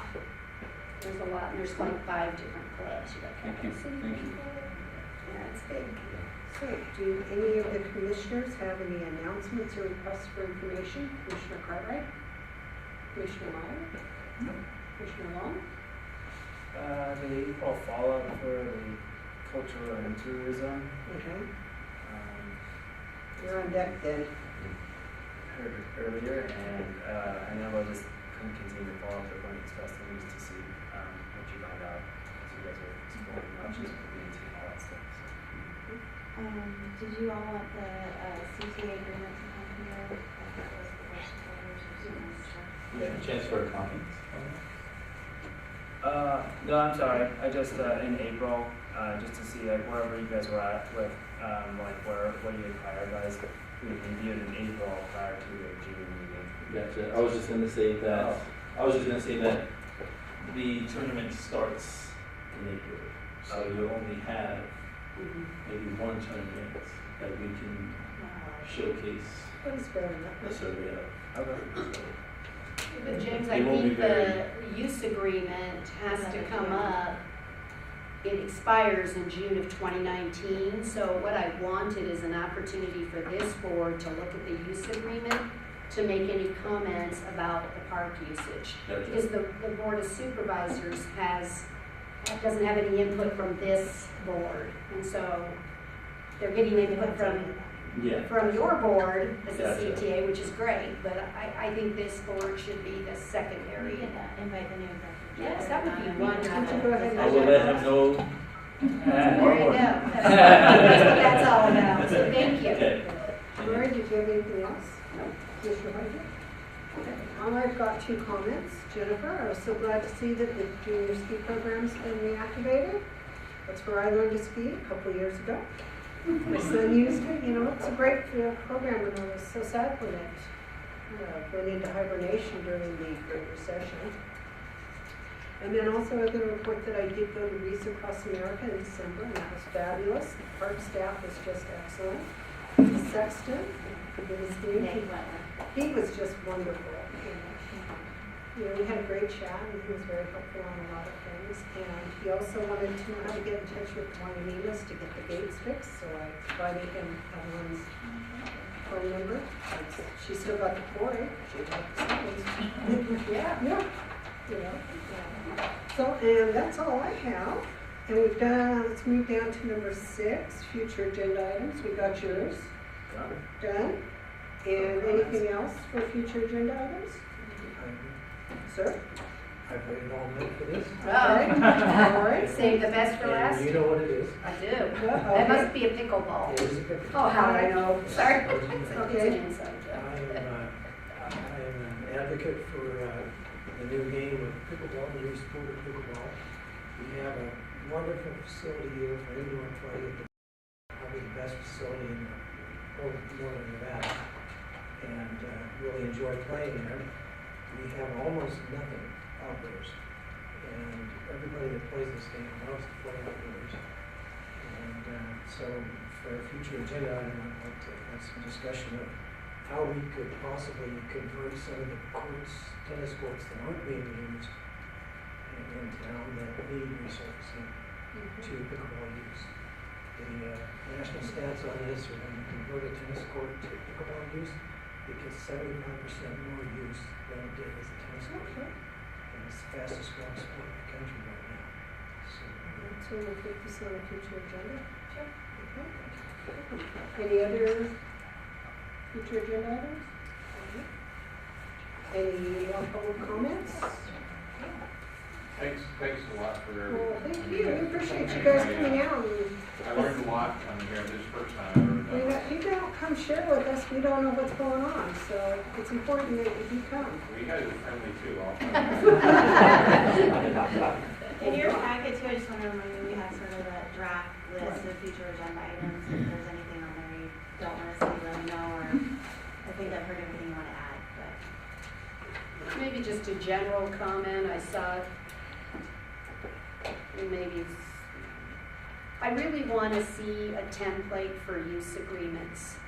I've talked to one of your other law partners there in crime, that I really see use agreements needing to come here to be a template so that we're consistent through all of them, you know, and they're so old. I mean, I've been looking at it, going, wow, they really need some rewrites. So, well, we might have an opportunity with the disc golf course to set a new template. I mean, it's a maintenance agreement, so it'll be a little bit different than a lease agreement would be, but I think there's a lot of the same that's what would be in there. Just, again, just as an agenda item of discussion is that we're looking at templates so that we're consistent in It's what just we fill in the do. blanks essentially. So we set a baseline. We did it at the board level on contracts. So we're fairly uniform with And our everybody. leases. Mm-hmm.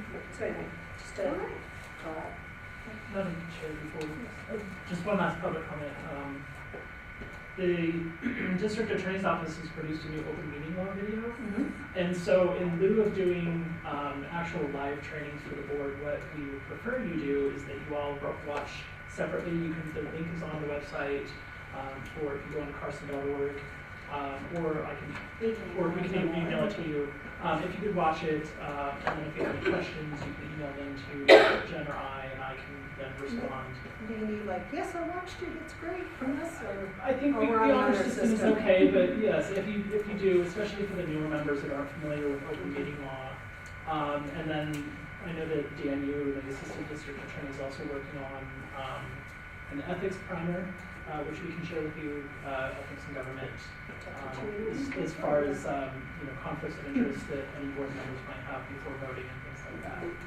So please do watch it, and then if you have any questions about open meeting law or anything else, just let me know. Absolutely. Thank you so Thank much you. for sharing that. Of course. I'll have Patty email you the link. She uses it as open space. Now you guys are going to provide the PowerPoint while we watch it, right? You got it. We have the TV and the conference room. Always a small We'll one. provide you. All right, if that's everything, I'm going to entertain a motion for adjournment. So, what's that? I apologize for coming up with this so late, but could we adjourn in memory of the commissioner? I can't get you. Oh, I'm sorry. Could we adjourn in memory of the late Commissioner Donna Furley? That would be appropriate.